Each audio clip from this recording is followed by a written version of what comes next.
السلام عليكم ورحمة الله وبركاته. الحمد لله رب العالمين والصلاة والسلام على أشرف الأنبياء والمرسلين نبينا محمد وعلى آله وصحبه أجمعين. أما بعد. ബഹുമാന്യരായ സഹോദരങ്ങളെ സഹോദരിമാരെ, അൽ-ഇമാം അൻ-നവവി റഹിമഹുല്ലാഹു തആല രചിച്ചിട്ടുള്ള അൽ-അർബഊൻ എന്ന വളരെ പ്രസിദ്ധമായ ഗ്രന്ഥത്തിലെ ഹദീസുകളാണ് നാം വായിച്ചു പോരുന്നത്. 2 ഹദീസുകൾ നമ്മൾ വായിച്ചു കഴിഞ്ഞു. മൂന്നാമത്തെ ഹദീസ് عن أبي عبد الرحمن عبد الله بن عمر بن الخطاب رضي الله تعالى عنهما قال: سمعت رسول الله صلى الله عليه وسلم يقول: بني الإسلام على 5: شهادة أن لا إله إلا الله وأن محمدا رسول الله وإقام الصلاة وإيتاء الزكاة والحج وصوم رمضان. رواه البخاري ومسلم. ഇമാം ബുഖാരി മുസ്ലിമും ഒക്കെ അവരുടെ സഹീഹുകളിൽ ഉദ്ധരിച്ചിട്ടുള്ള ഒരു ഹദീസാണിത്. ഈ ഹദീസ് റിവായത്ത് ചെയ്യുന്നത് മഹാനായ സഹാബി അബ്ദുല്ലാഹി ബിൻ ഉമറാണ്. ഉമർ ബിൻ ഖത്താബ് റളിയല്ലാഹു അൻഹുവിൻ്റെ മകൻ. അദ്ദേഹമാണ് ഈ ഹദീസ് റിവായത്ത് ചെയ്യുന്നത്. അദ്ദേഹത്തിൻ്റെ കുനിയത്താണ് അബു അബ്ദുറഹ്മാൻ എന്നുള്ളത്. ഇമാം അൻ-നവവി റഹിമഹുല്ലാ അദ്ദേഹത്തിൻ്റെ അൽ-അർബഊനിൽ ആദ്യമായി ഒരു സഹാബി അദ്ദേഹത്തിൻ്റെ ഹദീസ് വരുന്ന സമയത്ത് അദ്ദേഹത്തിൻ്റെ കുനിയത്തും പൂർണ്ണ നാമവുമൊക്കെ ഉൾപ്പെടുത്തിയിട്ട് ഹദീസ് കൊടുക്കുന്നത് കാണാൻ സാധിക്കും. പിന്നീട് ആ കുനിയത്തുകളൊക്കെ ഉപേക്ഷിച്ച് നാമം മാത്രം പറയുന്ന രീതിയാണ് അദ്ദേഹം സ്വീകരിച്ചിട്ടുള്ളത്. ഈ ഹദീസ് എന്താണ് ഇതിൽ പറയുന്നത്? അദ്ദേഹം പറയുന്നു, സമിഅ്തു റസൂലല്ലാഹി സ്വല്ലല്ലാഹു അലൈഹി വസല്ലം യഖൂൽ. ഇബ്നു ഉമർ പറയുകയാണ്, റസൂലുള്ളാഹി സ്വല്ലല്ലാഹു അലൈഹി വസല്ലം പറയുന്നതായിട്ട് ഞാൻ കേട്ടിട്ടുണ്ട്. ബുനിയൽ ഇസ്ലാമു അലാ 5: ഇസ്ലാം 5 കാര്യത്തിന്മേൽ പടുത്തുയർത്തപ്പെട്ടതാണ്. ഷഹാദത്തി അല്ലാ ഇലാഹ ഇല്ലല്ലാഹ് വ അന്ന മുഹമ്മദർ റസൂലുള്ളാഹ്. അതിൽ ഒന്നാമത്തെ കാര്യം അല്ലാഹു അല്ലാതെ ആരാധനക്കർഹനില്ലെന്നും, ലാ ഇലാഹ ഇല്ലല്ലാഹ്, മുഹമ്മദ് അല്ലാഹുവിൻ്റെ റസൂലാണെന്നും സല്ലല്ലാഹു അലൈഹി വസല്ലം ഞാൻ സാക്ഷ്യം വഹിക്കുന്നു എന്നുള്ളതാണ്. ഇതിന് സാക്ഷ്യം വഹിക്കലാണ് അതിലൊന്നാമത്തെ കാര്യം. വ ഇഖാമിസ് സലാ, നിസ്കാരം നിലനിർത്തണം. വ ഈതാ ഇസ്സക്കാ, സകാത്ത് കൊടുക്കണം. വൽ ഹജ്ജ്, ഹജ്ജ് നിർവഹിക്കണം. വസൗമി റമദാൻ, റമദാനിൽ നോമ്പ് അനുഷ്ഠിക്കണം. ഇതാണ് 5 കാര്യങ്ങൾ ഇവിടെ എണ്ണി പറയുന്നത്. അപ്പോൾ കഴിഞ്ഞ ഹദീസ് കേട്ടവരാണ് നിങ്ങളിൽ ഭൂരിഭാഗം ആളുകളും. കഴിഞ്ഞ ഹദീസ് ജിബ്രീലാണ്. ആ ഹദീസ് ജിബ്രീൽ അതിൽ നബി സല്ലല്ലാഹു അലൈഹി വസല്ലമയോട് ആദ്യമായി ചോദിച്ചത് അഖ്ബിർനി അനിൽ ഇസ്ലാം, ഇസ്ലാമിനെ കുറിച്ച് എനിക്ക് അറിയിച്ചു തരൂ എന്നാണ് ചോദിച്ചത്. അപ്പോൾ നബി സല്ലല്ലാഹു അലൈഹി വസല്ലം അൽ ഇസ്ലാം അൻ തശ്ഹദു അല്ലാ ഇലാഹ ഇല്ലല്ലാഹ് എന്ന് തുടങ്ങി ഹജ്ജ് വരെയുള്ള കാര്യങ്ങൾ അതിൽ പറഞ്ഞിട്ടുണ്ട്. അപ്പോൾ അവിടെ ഇസ്ലാം കാര്യങ്ങൾ അവിടെ പറഞ്ഞു കഴിഞ്ഞതാണ്. പിന്നീട് എന്തിനാണ് ഇമാം അൻ-നവവി റഹിമഹുല്ലാ ഇസ്ലാം കാര്യങ്ങൾ വീണ്ടും ഇവിടെ എടുത്തു കൊടുത്തിട്ടുള്ളത്? പ്രത്യേകിച്ചും അൽ-അർബഊൻ അൻ-നവവിയ്യ എന്ന് പറയുന്ന ഈ ഹദീസ് ഗ്രന്ഥങ്ങൾ അദ്ദേഹം ഒരുപാട് റിവായത്തുകൾ ഒരുമിച്ച് കൊണ്ടുവരുന്ന മറ്റു ഹദീസ് ഗ്രന്ഥങ്ങളെ പോലെയുള്ളൊരു ഗ്രന്ഥമല്ല. മറിച്ച് അതിൽ ഏറ്റവും പ്രാധാന്യമുള്ള ദീനിൻ്റെ വളരെ പ്രധാനപ്പെട്ട അടിസ്ഥാനങ്ങൾ ഉൾക്കൊള്ളുന്ന, അഹ്കാമുകൾ ഉൾക്കൊള്ളുന്ന ഹദീസുകൾ മാത്രം തിരഞ്ഞെടുത്തിട്ടുള്ള 42 ഹദീസുകൾ ഉൾക്കൊള്ളുന്ന ഒരു ഗ്രന്ഥമാണ്. അപ്പം അങ്ങനെയുള്ളൊരു ഗ്രന്ഥത്തിൽ എന്തിനായിരിക്കണം അദ്ദേഹം നേരത്തെ ഹദീസ് ജിബ്രീലിൽ പരാമർശിച്ചു പോയിട്ടുള്ള ഇസ്ലാം കാര്യങ്ങളെക്കുറിച്ച് വീണ്ടും എടുത്തു കൊണ്ടുവന്നിട്ടുള്ളത്? ചിന്തിക്കുന്നവർ ഒരുപക്ഷെ ചിന്തിക്കാനുള്ള സാധ്യതയുള്ള ഒരു കാര്യമാണിത്. അതിനെക്കുറിച്ച് മഹാന്മാരായ പണ്ഡിതന്മാർ പറഞ്ഞിട്ടുള്ളത്, ഇമാം അൻ-നവവി റഹിമഹുല്ലാ കഴിഞ്ഞ ഹദീസിൽ നബി സല്ലല്ലാഹു അലൈഹി വസല്ലം അവിടുത്തോട് ഇസ്ലാമിനെ കുറിച്ച് അറിയിക്കാൻ പറഞ്ഞപ്പോൾ 5 കാര്യങ്ങൾ അറിയിച്ചിട്ടുണ്ട്. ആദ്യമായി ആ ഹദീസ് വായിക്കുന്ന ഒരാളെ സംബന്ധിച്ചിടത്തോളം ഒരു പക്ഷേ അയാൾക്ക് തോന്നിപ്പോയേക്കാം ഇസ്ലാം എന്ന് പറഞ്ഞാൽ ഈ 5 കാര്യങ്ങൾ മാത്രമാണ് എന്ന് തോന്നിപ്പോയേക്കാം. കാരണം അവിടെ എനിക്ക് ഇസ്ലാമിൻ്റെ 5 കാര്യങ്ങളോ തൂണുകൾ പറഞ്ഞു തരുമോ, അർക്കാനുകൾ പറഞ്ഞു തരണം എന്നൊന്നും ജിബ്രീൽ ചോദിച്ചിട്ടില്ല. ജിബ്രീൽ ഇസ്ലാമിനെ കുറിച്ച് ചോദിച്ചു.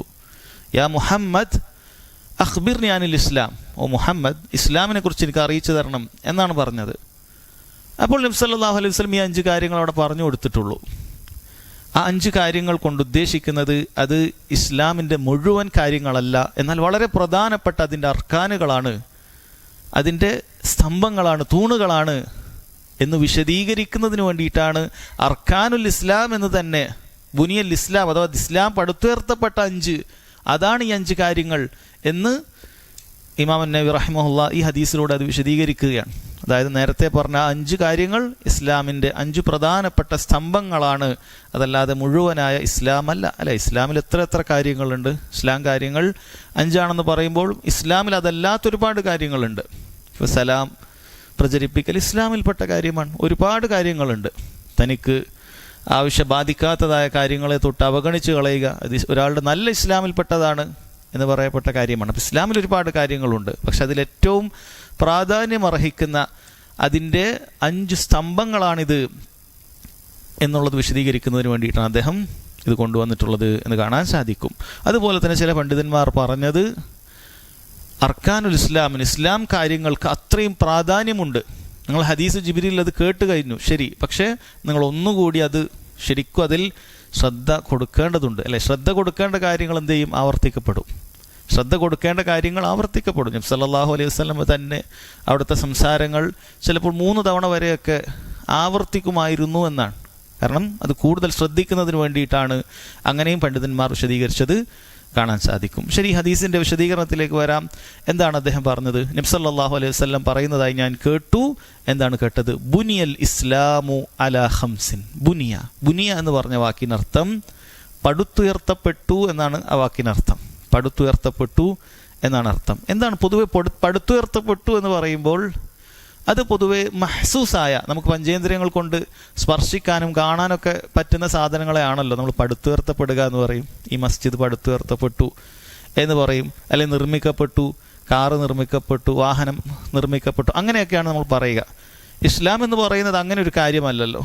പക്ഷെ നബി സല്ലല്ലാഹു അലൈഹി വസല്ലം നമ്മുടെ തലയിലേക്ക് അത് കൃത്യമായി നമുക്ക് ചിന്തിക്കാനുള്ള വകുപ്പായി, ഒരു കെട്ടിടത്തിന് എന്തുമാത്രം തൂണുകളിലേക്ക് ആവശ്യമുണ്ട്, അതുപോലെ ഇസ്ലാമിൻ്റെ വളരെ പ്രാധാന്യമർഹിക്കുന്ന, അതാ ഒരുവൻ്റെ ഇസ്ലാമിന് ഏറ്റവും പ്രാധാന്യമർഹിക്കുന്ന തൂണുകളോട് ഉപമിക്കാവുന്ന വസ്തുക്കൾ കൊണ്ടത് നിർമ്മിക്കപ്പെട്ടു എന്നറിയിക്കുന്നതിന് വേണ്ടിയിട്ടാണ്. അതായത് മാന, അർത്ഥം നമ്മുടെ തലയിലേക്ക് വരുന്നതിന് വേണ്ടിയിട്ടാണ്. എന്നാൽ നമുക്കത് കൃത്യമായി മനസ്സിലാക്കാൻ സാധിക്കുകയുള്ളൂ. സല്ലല്ലാഹു അലൈഹി വസല്ലമയുടെ തഅലീമിൽ അവിടുന്ന് പഠിപ്പിക്കുന്നതിൽ ഇങ്ങനെയുള്ള ഒരുപാട് രീതികൾ നമുക്ക് കാണാൻ സാധിക്കും.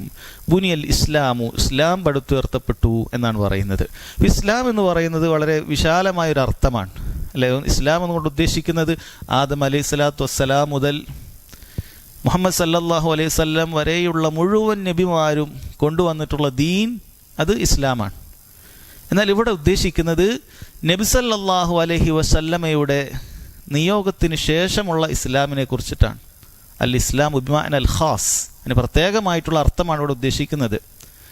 അതാണ് ഇവിടെ ഉദ്ദേശിക്കപ്പെടുന്നത്. അതുകൊണ്ട് തന്നെ നബി സല്ലല്ലാഹു അലൈഹി വസല്ലമയെ പിൻപറ്റിയ ആ വിശ്വാസികളെയാണ് മുസ്ലിമീങ്ങൾ എന്ന് വിളിക്കപ്പെടുന്നത്.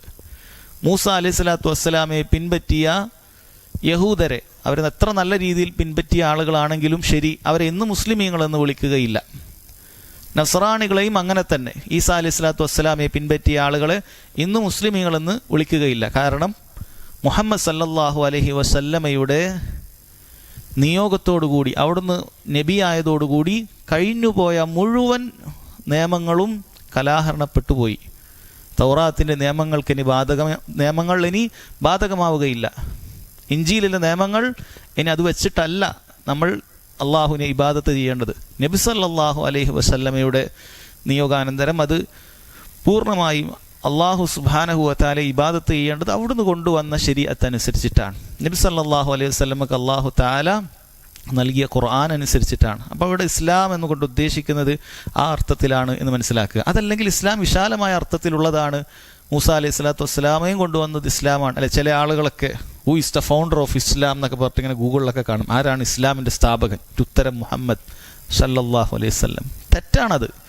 ആ ഉത്തരം തെറ്റാണ്. ഇസ്ലാം എന്ന് പറയുന്നത് നബി സല്ലല്ലാഹു അലൈഹി വസല്ലം കൊണ്ടുവന്നൊരു ദീനല്ല, മറിച്ച് ആകാശഭൂമികളെ പടച്ച റബ്ബ് ആകാശഭൂമികളെ പടച്ച അന്നു മുതൽ, ഇവിടെ അവൻ്റെ അടിമകളെ അവൻ പടച്ച അന്നു മുതൽ അവനെ ഇബാദത്ത് ചെയ്യാനായി അള്ളാഹു തൃപ്തിപ്പെട്ട ഏക മതം അതാണ് ഇസ്ലാം എന്ന് പറയുന്നത്.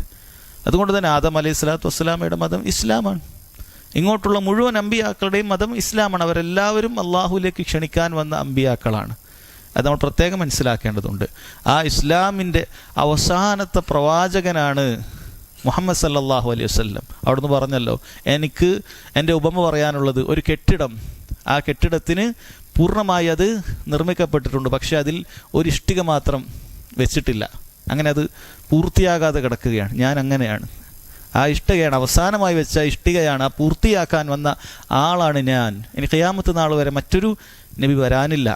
മുഹമ്മദ് സല്ലല്ലാഹു അലൈഹി വസല്ലം അവിടുന്ന് അവസാനത്തെ ആളാണ്. അഥവാ എല്ലാ അമ്പിയാക്കളും ഒരേ ദീനിൻ്റെ ആളുകളാണ്. അവരുടെ ഇബാദത്തുകളിൽ, ശരീഅത്തിൻ്റെ നിയമങ്ങളിൽ വ്യത്യസ്തതയുണ്ട് എങ്കിലും അവരുടെ അടിസ്ഥാനം ഒന്ന് തന്നെയാണ്. മുഴുവൻ അമ്പിയാക്കളും അള്ളാഹുലേക്ക് ക്ഷണിക്കാൻ വന്ന ആളുകളാണ് എന്ന് മനസ്സിലാക്കുക. ബുനിയൽ ഇസ്ലാമു അല ഖംസിൻ, 5 കാര്യങ്ങളിൽ മേൽ പടുത്തുയർത്തപ്പെട്ടു എന്ന് കാണാൻ സാധിക്കും. പണ്ഡിതന്മാർ പറഞ്ഞു അത് ഖംസ് ദആഇം, അതിൻ്റെ വലിയ സ്തംഭങ്ങളാണ്. അതുപോലെ ഖംസത്തു അർക്കാൻ, അതിൻ്റെ തൂണുകളാണ് എന്നൊക്കെ വിശദീകരിച്ചത് കാണാൻ സാധിക്കും. എന്തായാലും ഒരേപോലെയുള്ള അർത്ഥങ്ങളാണ് അവർ പറഞ്ഞിട്ടുള്ളത്. എന്താണ് റുക്കുൻ, അർക്കാൻ എന്നൊക്കെ പറഞ്ഞാൽ അർത്ഥം എന്താണ്? ഒരു വസ്തുവിൻ്റെ റുക്കുൻ എന്ന് പറഞ്ഞാൽ അതിൻ്റെ ഏറ്റവും വലിയൊരു ഭാഗം എന്നാണ് അതിൻ്റെ അർത്ഥം. അഥവാ ഒരു ബിൽഡിങ്ങിൻ്റെ റുക്കുൻ ഏതാണെന്ന് ചോദിച്ചാൽ അതിൻ്റെ വാതിലല്ല, ഈ വാതിലല്ല അതിൻ്റെ റുക്കുൻ, അല്ലെങ്കിൽ ജനലുകളല്ല, ഇവിടെയുള്ള മനോഹരമായ ലൈറ്റുകളോ മറ്റു വസ്തുക്കളോ ഒന്നുമല്ല. അതിൻ്റെ റുക്കുൻ എന്ന് പറഞ്ഞാൽ അതിൻ്റെ തൂണുകളാണ്, അല്ലേ? ആ റുക്കിന് അത്രയും പ്രാധാന്യമുണ്ട്. ആ ബിൽഡിംഗ് ഉണ്ടാക്കുന്ന ആൾക്കറിയാം, ആ തൂണുകൾക്ക് കേടുപാട് വരുമ്പോഴാണ് അവരുടെ ടെൻഷൻ. ബിൽഡിങ് ഒന്നാകെ പൊളിഞ്ഞു പോകുമോ എന്നുള്ള ടെൻഷൻ എപ്പോഴാണ്. അല്ലാതെ ഒരു വാതിലിന് കേടുവന്നാൽ അത് മാറ്റാവുന്ന പെട്ടെന്ന് എളുപ്പം ഉള്ള കാര്യമാണ്. അതുകൊണ്ട് ഈ 5 കാര്യങ്ങൾ, ഇസ്ലാമിലെ വളരെ പ്രധാനപ്പെട്ട 5 കാര്യങ്ങളാണ് ഇതുകൊണ്ട് ഉദ്ദേശിക്കുന്നത്. ഇതിനെ ശരിക്കും ശ്രദ്ധിക്കണം. ദീനുൽ ഇസ്ലാമിൽ ഈ 5 കാര്യങ്ങളിൽ നീ ഒരു വിട്ടുവീഴ്ചയും ചെയ്യാൻ പാടില്ല. അത് വളരെ കൃത്യമായി നീ നിർവഹിക്കേണ്ടതുണ്ട്.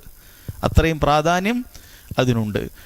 ശരി, ഈ തൂണുകളിൽ ഏതെങ്കിലും ഒന്ന് തകർക്കപ്പെട്ടാൽ, തകർന്നു പോയാൽ, പൊതുവെ കെട്ടിടമാണെങ്കിൽ എന്ത് സംഭവിക്കും? ഒന്നുകിൽ കെട്ടിടം പൊടുന്നങ്ങനെ അത് നിലംപതിക്കുന്നതായിരിക്കും, അല്ലെങ്കിൽ വലിയ നിലക്ക് ആ കെട്ടിടത്തിന് ഒരു ദുർബലത അനുഭവപ്പെടും.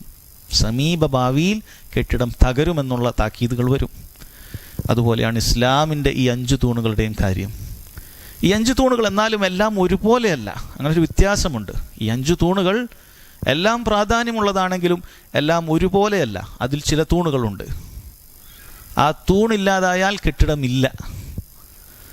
ചില തൂണുകളുണ്ട്, ആ തൂണൊരാൾ ഉപേക്ഷിച്ച് കഴിഞ്ഞാൽ ആ കെട്ടിടം അവിടെ നിലനിൽക്കുമോ ഇല്ലേ എന്നുള്ള കാര്യത്തിൽ അഭിപ്രായ വ്യത്യാസമുള്ള കാര്യമുണ്ട്.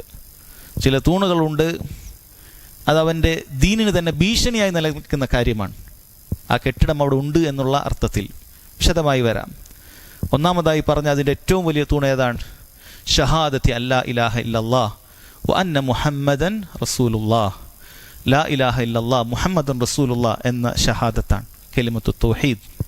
ലാ ഇലാഹ ഇല്ലല്ലാഹ്, നബി സല്ലല്ലാഹു അലൈഹി വസല്ലം നമ്മുടെ നബിയാണ്, മുഹമ്മദ് അള്ളാഹുവിൻ്റെ അടിമയും റസൂലുമാണ് എന്ന സാക്ഷ്യം. ഈ 2 സാക്ഷ്യങ്ങളെയും ഒന്നാക്കിയിട്ടാണ് പറഞ്ഞത്. ഈ രണ്ടും കൂടിയിട്ട് ഒരൊറ്റ കാര്യമാണ്. ഇസ്ലാം കാര്യങ്ങൾ പഠിക്കുമ്പോൾ ഈ 2 കാര്യം കൂടി ഒന്നാണ്. കാരണം ഇത് പരസ്പര പൂരകങ്ങളായ കാര്യമാണ്. ഇതിലേതെങ്കിലും ഒന്നുണ്ടായിട്ട് കാര്യമില്ല. അതുകൊണ്ടാണ് 2 ഷഹാദത്തിനും ഒരുമിച്ച് പറയുന്നത്. ഒരാൾ പറയുന്നു, ഞാൻ ലാ ഇലാഹ ഇല്ലല്ലാഹ് അംഗീകരിക്കാം, അള്ളാഹുവിന് മാത്രം ഞാൻ ഇബാദത്ത് ചെയ്യാം, പക്ഷെ മുഹമ്മദ് അവൻ കൊണ്ടുവന്നതിനെ ഞാൻ അംഗീകരിക്കുകയില്ല സല്ലല്ലാഹു അലൈഹി വസല്ലം എന്നൊരാൾ വാദിച്ചാലോ അവൻ്റെ ഇസ്ലാം നിലനിൽക്കുമോ? ഇല്ല. അവൻ്റെ സാക്ഷ്യം അത് വെറുതെയാണ്. അവൻ വെറുതെ പറയുകയാണ്, അവൻ കള്ളം പറയുകയാണ്. അവൻ മുഹമ്മദ് സല്ലല്ലാഹു അലൈഹി വസല്ലമെ ഇല്ലാതെ അള്ളാഹുവിനെ ആരാധിക്കാൻ സാധിക്കില്ല. എങ്ങനെയാണ് അവൻ ആരാധിക്കുക? എന്താണ് ആരാധിക്കേണ്ടത്? എങ്ങനെയാണ് ആരാധിക്കേണ്ടത്? അത് ആരാണ് കൊണ്ടുവന്നത്? മുഹമ്മദ് സല്ലല്ലാഹു അലൈഹി വസല്ലമയിലൂടെയാണ് അള്ളാഹു തആല ആ ദീനിവിടെ പൂർത്തിയാക്കിയത്. അതുകൊണ്ട് അവൻ കള്ളം പറയുകയാണ്, അവന് സാധിക്കുകയില്ല. എന്നൊരാൾ മുഹമ്മദ് സല്ലല്ലാഹു അലൈഹി വസല്ലമെ ആവോളം പുകഴ്ത്തുന്നു, സ്നേഹിക്കുന്നു എന്നൊക്കെ പറയുന്നു, പക്ഷെ അവൻ അള്ളാഹു അല്ലാത്ത ആളുകളിലേക്ക് തിരിയുന്നവനാണ്, എങ്കിലും അവൻ്റെ ഷഹാദത്ത് അവിടെ പൂർത്തിയാകുന്നില്ല. ഇത് രണ്ടും പരസ്പര പൂരകങ്ങളായ കാര്യമാണ്, രണ്ടും ഒരുമിച്ച് വേണം. അതുകൊണ്ടാണ് രണ്ടും കൂടി ഒന്നായി പറഞ്ഞത്. ശരി, ഇതിൻ്റെ പ്രാധാന്യം എന്താണ് ഇസ്ലാമിൽ? ഷഹാദത്തു അല്ലാ ഇലാഹ ഇല്ലല്ലാഹ് വ അന്ന മുഹമ്മദ് റസൂലുള്ളാഹ് എന്നതൊരാളിൽ ഇല്ലെങ്കിൽ അവന് ഇസ്ലാം ഇല്ല എന്നത് ഇജ്മാ ഉള്ള കാര്യമാണ്, സംശയരഹിതമായ കാര്യമാണ്. ഷഹാദത്ത് ഒരാൾക്ക് നഷ്ടപ്പെട്ടു പോയാൽ ആ കെട്ടിടത്തിൻ്റെ ഏറ്റവും വലിയ തൂണ് പോലെയാണത്. അത് പോയാൽ ആ കെട്ടിടം ഉടനെ പൊളിഞ്ഞു പോകും. അതുപോലെ തന്നെയാണ് ഒരുവൻ്റെ ഇസ്ലാം പൊളിയാൻ ഈ ഷഹാദത്ത് അവനിൽ ഇല്ലാതിരുന്നാൽ അത് മതിയായതാണ്. അവന് ഇസ്ലാമില്ല. അവൻ ബാക്കിയുള്ള എന്തെല്ലാം കർമ്മങ്ങൾ ചെയ്തിട്ടും യാതൊരു കാര്യവുമില്ല. എന്തെല്ലാം കാര്യങ്ങൾ, എത്ര നന്മകളാണ് എന്നവൻ വിചാരിക്കുന്ന കാര്യങ്ങൾ ചെയ്താലും ഈ ഷഹാദത്തിൽ ഏതെങ്കിലും ഒന്ന് അവനിൽ നിന്നും ഇല്ലാതായി പോയാൽ അത് എല്ലാം പൊളിഞ്ഞു പോകും. ഒന്നും അവിടെ ബാക്കിയുണ്ടാവുകയില്ല. അതാണ് ഈ ഷഹാദത്തിൻ്റെ പ്രാധാന്യം. ഏറ്റവും പ്രധാനപ്പെട്ട തൂണ് അതാണ്. രണ്ടാമത്തെ കാര്യം സഹോദരങ്ങൾ, നിസ്കാരത്തെക്കുറിച്ചിട്ടാണ് പറഞ്ഞത്. ഇഖാമിസ് സലാ എന്നാണ് പറഞ്ഞത്. നിസ്കാരം നിലനിർത്തുക എന്നാണ് പറഞ്ഞത്. എന്താണ് ഈ തൂണിൻ്റെ പ്രത്യേകത? ഈ തൂണും വളരെ പ്രാധാന്യമുള്ളൊരു തൂണാണത്. ഈ തൂണിനെ കുറിച്ച് പറയുകയാണ് എങ്കിൽ, നിസ്കാരം എന്ന് പറയുന്ന സ്തംഭം അതാരെങ്കിലും മനഃപൂർവ്വം ഉപേക്ഷിക്കുകയാണ് എങ്കിൽ അവനും ഇസ്ലാമില്ല എന്നതാണ് പണ്ഡിതന്മാരുടെ അഭിപ്രായത്തിൽ ഏറ്റവും ശരിയായത്. ഒരാൾ മനഃപൂർവ്വം നിസ്കാരം ഉപേക്ഷിച്ച് കളയുകയാണ്, മടി കൊണ്ടോ ജോലി തിരക്കുന്നോ, അങ്ങനെ പല കാരണങ്ങൾ പറഞ്ഞിട്ട് നിസ്കാരം മനഃപൂർവ്വം ഒരാൾ ഉപേക്ഷിച്ച് കഴിഞ്ഞാൽ അവൻ ഇസ്ലാമിൽ യാതൊരു സ്ഥാനവുമില്ല എന്നാണ് പണ്ഡിതന്മാർ പറഞ്ഞിട്ടുള്ളത്. മനഃപൂർവ്വം ഉപേക്ഷിക്കുകയാണ്. അത് എത്ര നിസ്കാരം ഉപേക്ഷിക്കണം എന്നതിൽ പിന്നീട് പണ്ഡിതന്മാർ അഭിപ്രായം പറഞ്ഞിട്ടുണ്ട്. ചില പണ്ഡിതന്മാർ ഒരു നിസ്കാരം അവൻ മനഃപൂർവ്വം ഉപേക്ഷിച്ചാൽ അവൻ ഇസ്ലാം പോയി എന്ന് പറഞ്ഞ പണ്ഡിതന്മാരുണ്ട്. ചിലർ ഒരു ദിവസത്തെ 5 നേരത്തെ വക്ത് ഒരാൾ ഉപേക്ഷിച്ചാൽ അവൻ ഇസ്ലാം പോയി എന്ന് പറഞ്ഞ പണ്ഡിതന്മാരുണ്ട്. ചിലർ പറഞ്ഞു അവൻ നിരുപാധികമായി നിസ്കാരം ഉപേക്ഷിക്കുന്നവനായാൽ അവന് പിന്നീട് ഇസ്ലാമില്ല. ഒന്നുമില്ല, ഒരു നിസ്കാരവും അവൻ നിർവഹിക്കുന്നില്ല. അങ്ങനെ അവൻ അലസതയിലും മടിയിലുമൊക്കെയായി നിസ്കാരത്തെ ഉപേക്ഷിച്ച് കഴിഞ്ഞാൽ അവൻ പിന്നീട് മുസ്ലിം അല്ല എന്നാണ്. അൽ അഹ്ദുല്ലദീ ബൈനനാ വബൈനഹും അസ്സല, നമുക്കും അവർക്കുമിടയിൽ അഥവാ മുശ്രിക്കുകൾക്കുമിടയിലുള്ള ഉടമ്പടി എന്ന് പറയുന്നത് നിസ്കാരമാണ്. ആരെങ്കിലും അത് ഉപേക്ഷിച്ചാൽ അവൻ കാഫിറായി. നബി സല്ലല്ലാഹു അലൈഹി വസല്ലമയുടെ വാക്കുകളാണത്. അപ്പം നിസ്കാരമില്ലാത്തവൻ ദീനുൽ ഇസ്ലാമിൽ യാതൊരു സ്ഥാനവുമില്ല എന്ന് മനസ്സിലാക്കാൻ സാധിക്കും. ഇനി സഹോദരങ്ങൾ, ബാക്കിയുള്ള കാര്യങ്ങൾ, നോമ്പ്, സക്കാത്ത്, ഹജ്ജ്, നോമ്പ്, ഈ ക്രമത്തിലാണ് ഇതിൽ പറഞ്ഞിട്ടുള്ളത്. ബാക്കിയുള്ള ഈ കാര്യങ്ങളെക്കുറിച്ചിട്ട് പണ്ഡിതന്മാർ പറയുന്നു, ഇത് വളരെ പ്രാധാന്യമുള്ള തൂണുകൾ തന്നെയാണ്. ഇതാരെങ്കിലും ഒരാൾ ഉപേക്ഷിക്കുകയാണ് എങ്കിൽ അവൻ്റെ ഇസ്ലാമിനത് ഭീഷണിയായി നിലനിൽക്കും. പക്ഷെ അവൻ്റെ ഇസ്ലാം പൂർണ്ണമായി തകരുന്നില്ല. അതായത് ഒരാൾ റമദാനിൽ നോമ്പെടുത്തിട്ടില്ല, അവൻ മുസ്ലിമായിട്ട് തന്നെ പരിഗണിക്കപ്പെടും. ഒരാൾ സക്കാത്ത് നൽകുന്നില്ല, അവൻ മുസ്ലിമായിട്ട് പരിഗണിക്കപ്പെടും. കഴിവുണ്ടായിട്ടും ഒരാൾ ഹജ്ജ് നിർവഹിക്കുന്നില്ല, അവൻ മുസ്ലിമായിട്ട് പരിഗണിക്കപ്പെടും. പക്ഷേ വൻപാപങ്ങളിൽ, ഏറ്റവും വലിയ വൻപാപങ്ങളിൽ പെടും ഈ കാര്യങ്ങളൊക്കെ. സക്കാത്ത് കൊടുക്കാത്ത ആളുകൾക്ക് കടുത്ത ശിക്ഷയാണ്. ഖബർ ശിക്ഷ മുതൽ പരലോകത്തുള്ള നരകത്തിലുള്ള ശിക്ഷകളൊക്കെ വളരെ കടുത്ത ശിക്ഷകളാണ്. ഞാൻ പറയുന്നത് ഇസ്ലാമിൽ നിന്നും പുറത്തു പോകൂല എന്ന് പറയുമ്പോൾ നിസ്സാരമായ കാര്യമാണ് എന്ന് വിചാരിക്കുക. ചിലപ്പോൾ അങ്ങനെ തെറ്റിദ്ധരിക്കും ആളുകൾ. ഇസ്ലാമിൽ നിന്ന് പുറത്തു പോകാത്ത കാര്യം എന്ന് പറഞ്ഞാൽ പിന്നെ എളുപ്പമുള്ള കാര്യം അല്ല, വളരെ ഗൗരവമുള്ള കാര്യമാണത്. റമദാനിൻ്റെ പകലിൽ കഴിവുണ്ടായിട്ടും ഒരാൾ നോമ്പെടുക്കുന്നില്ല എന്ന് പറഞ്ഞാൽ വളരെ ഗൗരവമുള്ള കാര്യമാണ്. പരലോകത്ത് അള്ളാഹു സുബ്ഹാനഹു വ തആല കടുത്ത ശിക്ഷ നൽകും. കാരണം അള്ളാഹു ദീനുൽ ഇസ്ലാമിൻ്റെ 5 സ്തംഭങ്ങളിൽ ഒന്നായി അതിനെ നിശ്ചയിച്ചു തന്നിരിക്കുന്നു. എന്നിട്ട് നമ്മളത് പാഴാക്കുകയാണ് എങ്കിൽ ബാക്കിയുള്ള കാര്യം പറയേണ്ടതില്ല. അള്ളാഹു ആദ്യം ഈ കാര്യങ്ങളാണ് പരിഗണിക്കുക. നിസ്കാരമാണ് ആദ്യം ചോദിക്കുക, ശേഷം ഈ പറയപ്പെട്ട കാര്യങ്ങളാണ് ചോദിക്കുക.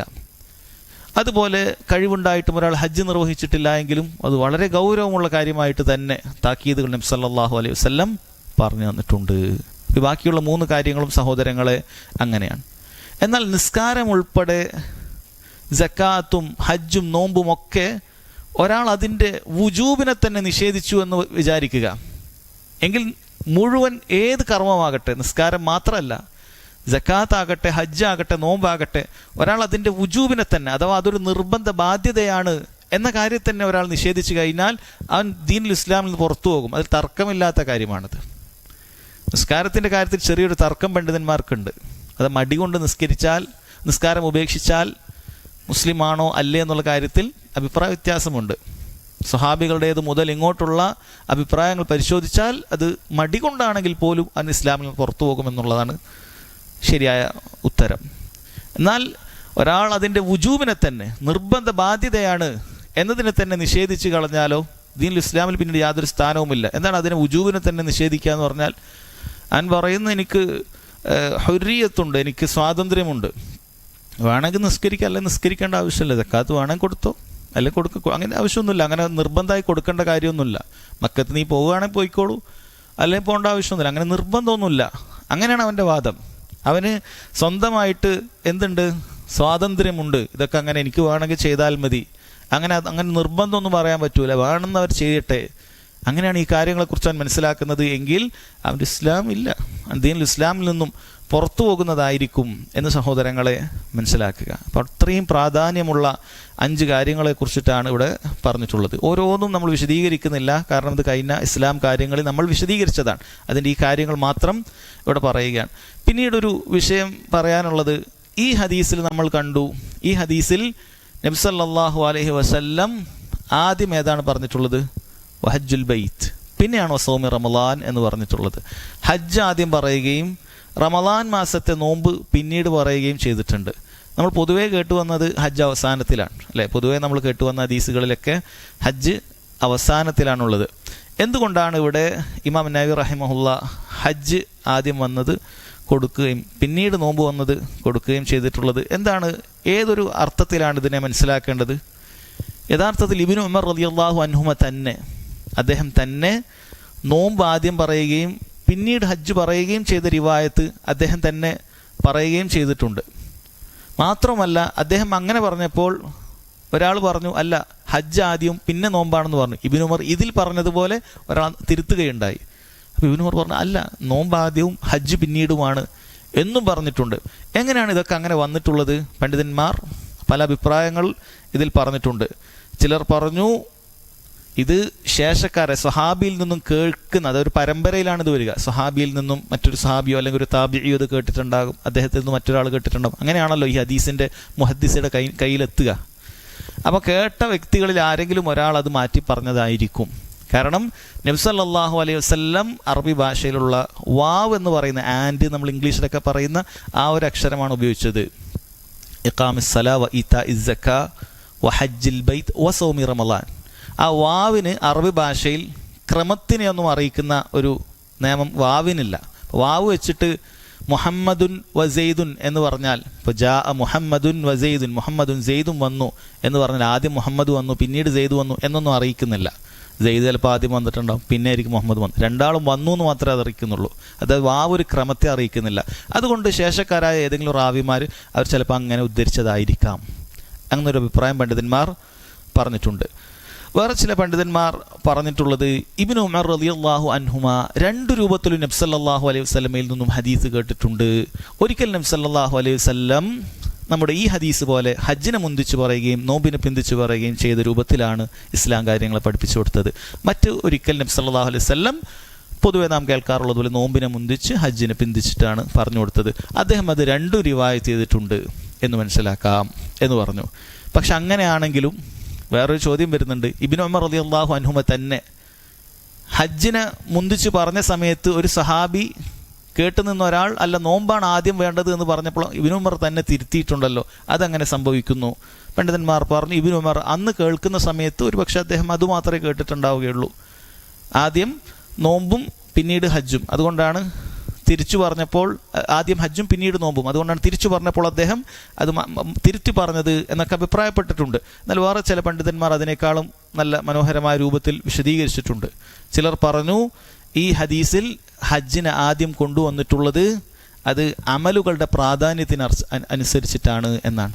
റമളാൻ മാസത്തെ നോമ്പിനേക്കാളും ശ്രേഷ്ഠത ഹജ്ജിനുണ്ട്, അതുകൊണ്ടാണ് ഈ ഹദീസിൽ അങ്ങനെ വന്നത് എന്നാണ് ചില പണ്ഡിതന്മാർ പറഞ്ഞത്. ഇനി തിരിച്ചു വന്നത് എങ്ങനെയാണ്? ആദ്യം റമളാനും നോമ്പും പിന്നെ ഹജ്ജും വന്നതോ? അത് പണ്ഡിതന്മാർ പറഞ്ഞു, അത് ദീനുൽ ഇസ്ലാമിൽ ശരീഅത്ത് വന്നതിൻ്റെ ക്രമത്തിലാണ് അത് കൊടുത്തിട്ടുള്ളത് എന്നാണ്. കാരണം അവസാനമാണ് ഹജ്ജ് നിർബന്ധമായത്, അല്ലേ? നബി സല്ലല്ലാഹു അലൈഹി വസല്ലമയുടെ ജീവിത കാലഘട്ടത്തിൽ 2 ഹജ്ജാണ് മുസ്ലിമീങ്ങൾ ചെയ്തിട്ടുള്ളൂ.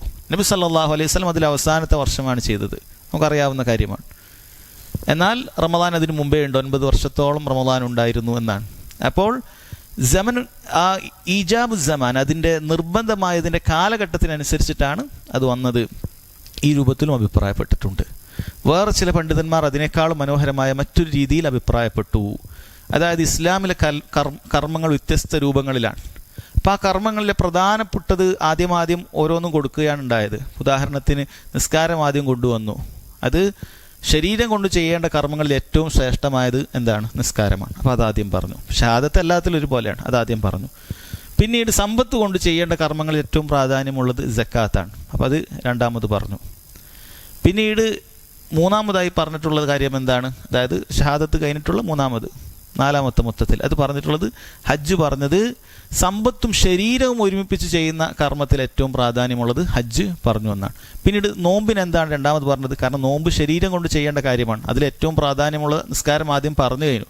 പിന്നെ അടുത്ത ഇനത്തിലെ പ്രാധാന്യമുള്ളത്, പിന്നെ അടുത്ത ഇനത്തിലെ പ്രാധാന്യമുള്ളത്. അപ്പം അതൊക്കെ കഴിഞ്ഞപ്പോൾ വീണ്ടും ശരീരം കൊണ്ട് ചെയ്യേണ്ട കർമ്മങ്ങളിൽ രണ്ടാമത്തെ കർമ്മമായ നോമ്പിന് അവസാനത്തിലേക്ക് പറഞ്ഞു. ഈ രൂപത്തിലൊക്കെ സഹോദരങ്ങളെ പണ്ഡിതന്മാർ ഇതിനെ വിശദീകരിച്ചിട്ടുണ്ട് എന്ന് കാണാൻ സാധിക്കും. എന്തു തന്നെയായാലും നമ്മൾ വളരെയധികം പ്രാധാന്യത്തോടുകൂടി പഠിക്കേണ്ട 5 കാര്യങ്ങളാണ് എന്ന് മനസ്സിലാക്കണം.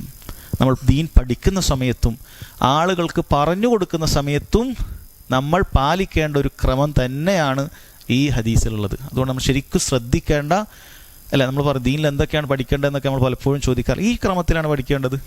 ആദ്യം നീ എന്താണ് പഠിക്കണം? ഷഹാദത്ത് പഠിക്കണം, തൗഹീദ് പഠിക്കണം. ഏറ്റവും ആദ്യം പഠിക്കേണ്ട തൗഹീദാണ്.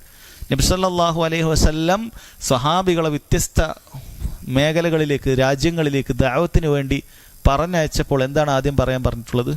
ആദ്യം പറഞ്ഞിട്ടുള്ളത് നിങ്ങൾ ലാ ഇലാഹ ഇല്ലല്ലാഹിലേക്ക് ക്ഷണിക്കണമെന്നുള്ളതാണ്. അപ്പോൾ അതാണ് ആദ്യം പഠിക്കേണ്ട ഇൽമ്. ഒരാൾ കാരണം അത് പഠിക്കാതെ മറ്റെന്ത് പഠിച്ചിട്ട് എന്ത് കാര്യമാണുള്ളത്? അയാൾക്ക് ഫിഖ്ഹിലെ മുഴുവൻ മസ്അലകളും അറിയാം, വുളൂവിനെ കുറിച്ചിട്ടൊക്കെ നന്നായിട്ട് അറിയാം, നിസ്കാരത്തെക്കുറിച്ചിട്ട് അറിയാം, സക്കാത്തിനെ കുറിച്ചൊക്കെ ചോദിച്ചാൽ വാദോരാതെ അയാൾ പറയും, എന്ത് മസല ചോദിച്ചാലും പറയും. പക്ഷെ ലാ ഇലാഹ ഇല്ലല്ലാഹിനെ കുറിച്ച് അറിയില്ല. ഖബറിൻ്റെ അടുക്കൽ പോയി പ്രാർത്ഥിക്കാമെന്നാണ് അയാൾ വിശ്വസിക്കുന്നത് എങ്കിൽ എന്ത് കാര്യമാണ് ഈ പറഞ്ഞ ബാക്കിയുള്ള ഫിഖ് കൊണ്ട് അയാൾക്കുണ്ടാവുക? ലാ ഇലാഹ ഇല്ലല്ലാഹ് പഠിച്ചിട്ടില്ല. കാരണം അത് പഠിക്കാതെ ബാക്കിയുള്ളത് പഠിക്കുന്നതുകൊണ്ട് യാതൊരു കാര്യവുമില്ല. അതാണ് ഏറ്റവും അടിസ്ഥാനപരമായ കാര്യം. അപ്പം ആദ്യം പഠിക്കേണ്ടത് ഷഹാദത്തിനെ കുറിച്ചിട്ടാണ്. പിന്നെ കർമ്മങ്ങളുടെ കൂട്ടത്തിൽ ഏറ്റവും ആദ്യം നമ്മോട് ചോദിക്കപ്പെടുന്ന നിസ്കാരമാണ്. അതാണ് ആദ്യം പഠിക്കേണ്ടത്, അല്ലേ? ഒരാൾ നിസ്കാരം പഠിക്കാതെ സക്കാത്തിനെ കുറിച്ച് ഭയങ്കരമായ പഠനം, നിസ്കാരത്തെക്കുറിച്ച് ഒന്നും അറിയില്ല, എന്തെങ്കിലും കാര്യം ഉണ്ടാവും? ഇല്ല. നിസ്കാരമാണ് പിന്നെ പഠിക്കേണ്ടത്. പിന്നെ അവൻ സക്കാത്തിൻ്റെ കാര്യം ശ്രദ്ധിക്കണം, സമ്പത്തുള്ളവനാണ് എങ്കിൽ. പിന്നെ റമളാൻ മാസത്തെ നോമ്പിനെ കുറിച്ച് പഠിക്കണം, അതെല്ലാ വർഷവും വരുന്നതാണ്. പിന്നീട് അവൻ ഹജ്ജിനെ കുറിച്ച് പഠിക്കണം, ആയുസ്സിൽ ഒരു പ്രാവശ്യം ചെയ്താൽ മതിയാകുന്നതാണ്. അതിനെക്കുറിച്ച് പഠിക്കണം. എപ്പോഴാണോ അവൻ ഹജ്ജിന് നിർബന്ധ ബാധ്യത ആകുന്നത് അപ്പോൾ അവനത് പഠിച്ചിരിക്കണം. അപ്പോൾ ആ ക്രമത്തിൽ നമ്മൾ എങ്ങനെ പഠിക്കണം, എന്താണ് പഠിക്കേണ്ടത്, അതിൻ്റെ ക്രമമുണ്ട്. നമ്മൾ മറ്റുള്ള ഒരാളെ ദഅവത്ത് നടത്തുന്ന സമയത്തും ആദ്യം നമ്മൾ പറഞ്ഞു കൊടുക്കേണ്ട കാര്യം എന്താണ്, അതും സഹോദരങ്ങളെ ഈ ഹദീസിൽ വളരെ കൃത്യമായി കൊടുത്തു. അടുത്ത ഹദീസ് അൽ ഹദീസ് الرابع عن أبي عبد الرحمن عبد الله بن مسعود رضي الله عنه قال. അബു അബ്ദുറഹ്മാൻ അബ്ദുല്ലാഹ് ബിൻ മസ്ഊദ് വളരെ ശ്രേഷ്ഠനായ ഒരു സഹാബിയാണ്. സഹാബികളുടെ കൂട്ടത്തിൽ വലിയ പണ്ഡിതനായ ഒരു സഹാബിയാണ്. അദ്ദേഹം പറയുന്നു, ഖാൽ ഹദ്ദസനാ റസൂലുള്ളാഹി സ്വല്ലല്ലാഹു അലൈഹി വസല്ലം വഹുവ സ്സാദിഖുൽ മസ്ദൂഖ്. റസൂലുള്ളാഹി സ്വല്ലല്ലാഹു അലൈഹി വസല്ലം നമ്മോട് പറഞ്ഞു. എന്നിട്ട് അദ്ദേഹം റസൂലുള്ളാഹിന്റെ 2 വിശേഷണമാണ് പറഞ്ഞത്. എന്ത് വിശേഷണമാണ് പറഞ്ഞത്? വഹുവ സ്സാദിഖുൽ മസ്ദൂഖ്, അദ്ദേഹം സത്യസന്ധനാണ്. അതുപോലെ തന്നെ ജനങ്ങളാൽ, ആളുകളാൽ സത്യപ്പെടുത്തപ്പെട്ടവനുമാണ്. അദ്ദേഹം സത്യസന്ധനാണ് എന്നുള്ളത് ആളുകൾ അതിന് സാക്ഷ്യം പറഞ്ഞിട്ടുമുണ്ട്. അങ്ങനെയുള്ള അള്ളാഹുവിൻ്റെ റസൂൽ സല്ലല്ലാഹു അലൈഹി വസല്ലം അദ്ദേഹം പറയുകയുണ്ടായി, ഇന്ന അഹദകും യുജ്മഉ ഖൽഖുഹു ഫി ബത്നി ഉമ്മിഹി 40 യൗമൻ നുത്ഫ. ഇന്ന അഹദകും, നിങ്ങളിൽ ഓരോരുത്തരും, യുജ്മഉ ഖൽഖുഹു, അവൻ്റെ സൃഷ്ടിപ്പ് അത് ആരംഭിക്കുന്നത്, അത് ഒരുമിച്ച് കൂട്ടപ്പെടുന്നത്, ഫി ബത്നി ഉമ്മിഹി, അവൻ്റെ ഉമ്മയുടെ ഗർഭപാത്രത്തിലാണ്. ബത്തുൻ എന്ന് പറഞ്ഞാൽ വയറെന്നാണ് അർത്ഥം. ഇവിടെ ഉദ്ദേശിക്കുന്നത് റഹിമാണ്. ഗർഭപാത്രത്തിൽ ആണ് ഒരുമിച്ച് കൂട്ടപ്പെടുന്നത്. 40 യൗമൻ, 40 ദിവസം, നുത്ഫത്തൻ, ബീജഗണമായിട്ട് നിങ്ങൾ അങ്ങനെയാണ് ആരംഭിക്കുന്നത് എന്നാണ് പറഞ്ഞിട്ടുള്ളത്. നോക്കൂ സഹോദരങ്ങളെ, ഇവിടെ അദ്ദേഹം അസ്സാദിഖുൽ മസ്ദൂഖ് എന്ന് പ്രത്യേകമായി പറഞ്ഞിട്ടാണ് ഈ വിഷയം പറയാൻ ആരംഭിക്കുന്നത്. അസ്സാദിഖുൽ മസ്ദൂഖ് എന്ന് പറഞ്ഞാൽ അദ്ദേഹം സത്യസന്ധനാണ് എന്നാണ് പറയുന്നത്. അൽ മസ്ദൂഖ്, അദ്ദേഹത്തെ അള്ളാഹു സുബ്ഹാനഹു വതആല സത്യപ്പെടുത്തിയിട്ടുണ്ട്. മുഅ്മിനീങ്ങളായ ആളുകളും അദ്ദേഹത്തെ സത്യപ്പെടുത്തിയിട്ടുണ്ട്. അങ്ങനെയുള്ള മുഹമ്മദ് സല്ലല്ലാഹു അലൈഹി വസല്ലമയാണ് ഈ പറയുന്നത്. അല്ല, ഇതെല്ലാവരും അംഗീകരിക്കുന്ന കാര്യമാണ്. മക്കയിലുണ്ടായിരുന്ന കുഫാർ ഖുറൈശിലെ കാഫിറുകളായ ആളുകൾ പോലും നബി സല്ലല്ലാഹു അലൈഹി വസല്ലം അസ്സാദിഖുൽ അമീൻ, സത്യസന്ധനും വിശ്വസ്തനുമാണ് എന്ന് സാക്ഷ്യം പറഞ്ഞിട്ടുണ്ട്. ആ സാക്ഷ്യം പിന്നീട് അവർ ഇസ്ലാമിന് ശേഷം പോലും, അഥവാ നബി സല്ലല്ലാഹു അലൈഹി വസല്ലം ദഅവത്തിന് ശേഷം പോലും അത് മാറ്റി പറയാൻ അവർ തയ്യാറായിട്ടില്ല. കാരണം അത്രയും വിശ്വസ്തനായ ഒരു വ്യക്തിയാണ് മുഹമ്മദ് സല്ലല്ലാഹു അലൈഹി വസല്ലം. അപ്പം അങ്ങനെയുള്ള സത്യസന്ധനായ ഒരാളാണ് പറയുന്നത്. എന്തിനാണ് മറ്റുള്ള ഹദീസുകളിൽ ഒന്നും പറയാത്ത ഈ 2 വിശേഷണങ്ങൾ ഈ ഹദീസ് പറയുമ്പോൾ അദ്ദേഹം എടുത്തു പറഞ്ഞിട്ടുള്ളത്? കാരണം ഈ ഹദീസിൽ അദ്ദേഹം പറയാൻ പോകുന്ന കാര്യം അന്ന് സ്വഹാബികളെ സംബന്ധിച്ചിടത്തോളം തികച്ചും അവർക്ക് ചിന്തിച്ച് മനസ്സിലാക്കാൻ പറ്റാത്തൊരു കാര്യമാണ്. എന്നാൽ എല്ലാവരിലും സംഭവിക്കുന്ന ഒരു കാര്യമാണ്. മനുഷ്യൻ്റെ സൃഷ്ടിപ്പിൻ്റെ ആരംഭത്തെക്കുറിച്ചാണ് പറയുന്നത്. അതിങ്ങനെയാണെന്ന് അറിയാൻ അവർക്ക് യാതൊരു രൂപത്തിലുള്ള മാർഗങ്ങളും വന്നില്ല. ഇങ്ങനെയൊക്കെ ഗർഭപാത്രങ്ങൾ ഇങ്ങനെയൊക്കെ രീതിയിലാണ് സംഭവിക്കുന്നത് എന്നറിയാനുള്ള ഒരു ടെക്നോളജിയും വന്നില്ല. ആ കാലഘട്ടത്തിൽ അവർ ഇത് പറയുകയാണ്. കാരണം പല കാര്യങ്ങളും സൃഷ്ടിപ്പിൻ്റെ ആരംഭത്തെക്കുറിച്ച് കേട്ടുകേൾവികൾ പലതുമുണ്ട്. ചിലപ്പോൾ അന്നത്തെ കണ്ടെത്തലുകൾ, അന്നത്തെ സയൻറ്റിഫിക് എവിഡൻസ് ഇതായിരിക്കുകയില്ല, പലതായിരിക്കാം. അദ്ദേഹം ഈ പറയുന്നതിൻ്റെ താല്പര്യം പണ്ഡിതന്മാർ പറഞ്ഞു, നബി സല്ലല്ലാഹു അലൈഹി വസല്ലം സാദിഖും മസ്ദൂഖുമാണ്. അതുകൊണ്ട് ഈ പറയാൻ പോകുന്ന കാര്യം അഭിമാനത്തോടു കൂടി വിശ്വസിച്ചോളൂ. ഇതാണ് വിശ്വസിക്കേണ്ടത്. നബി സല്ലല്ലാഹു അലൈഹി വസല്ലം വാക്കിനാണ് പ്രാധാന്യം. മറ്റു കേട്ടുകേൾവികൾക്കൊന്നും നമ്മൾ ചെവി കൊടുക്കേണ്ടതില്ല. ഈ പറയാൻ പോകുന്നതാണ് കാര്യം എന്നുള്ള നിലക്കാണ് അദ്ദേഹം പറയുന്നത്. വേറെ ചില പണ്ഡിതന്മാർ പറഞ്ഞു, അദ്ദേഹം പറയാൻ പോകുന്ന കാര്യം അഭിമാനത്തോടുകൂടി പറഞ്ഞതാണ്, ഫഖ്റോടുകൂടി പറഞ്ഞതാണ്. അസ്സാദിഖുൽ മസ്ദൂഖായ ഞങ്ങളുടെ നബിയാണ് ഇത് പറഞ്ഞിട്ടുള്ളത് എന്ന അഭിമാനത്തോടുകൂടി അദ്ദേഹം പറഞ്ഞതാണ് എന്നും പണ്ഡിതന്മാർ പറഞ്ഞിട്ടുണ്ട്. ശരി, എന്താണ് അദ്ദേഹം പറയുന്നത്?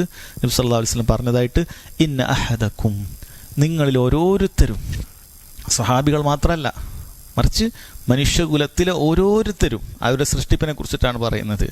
യുജ്മഉ ഖൽഖുഹു, അവൻ്റെ സൃഷ്ടിപ്പ് അതിങ്ങനെ ഒരുമിച്ച് കൂട്ടപ്പെടുന്ന രൂപത്തിലാണ് അത് ആരംഭിക്കുന്നത്.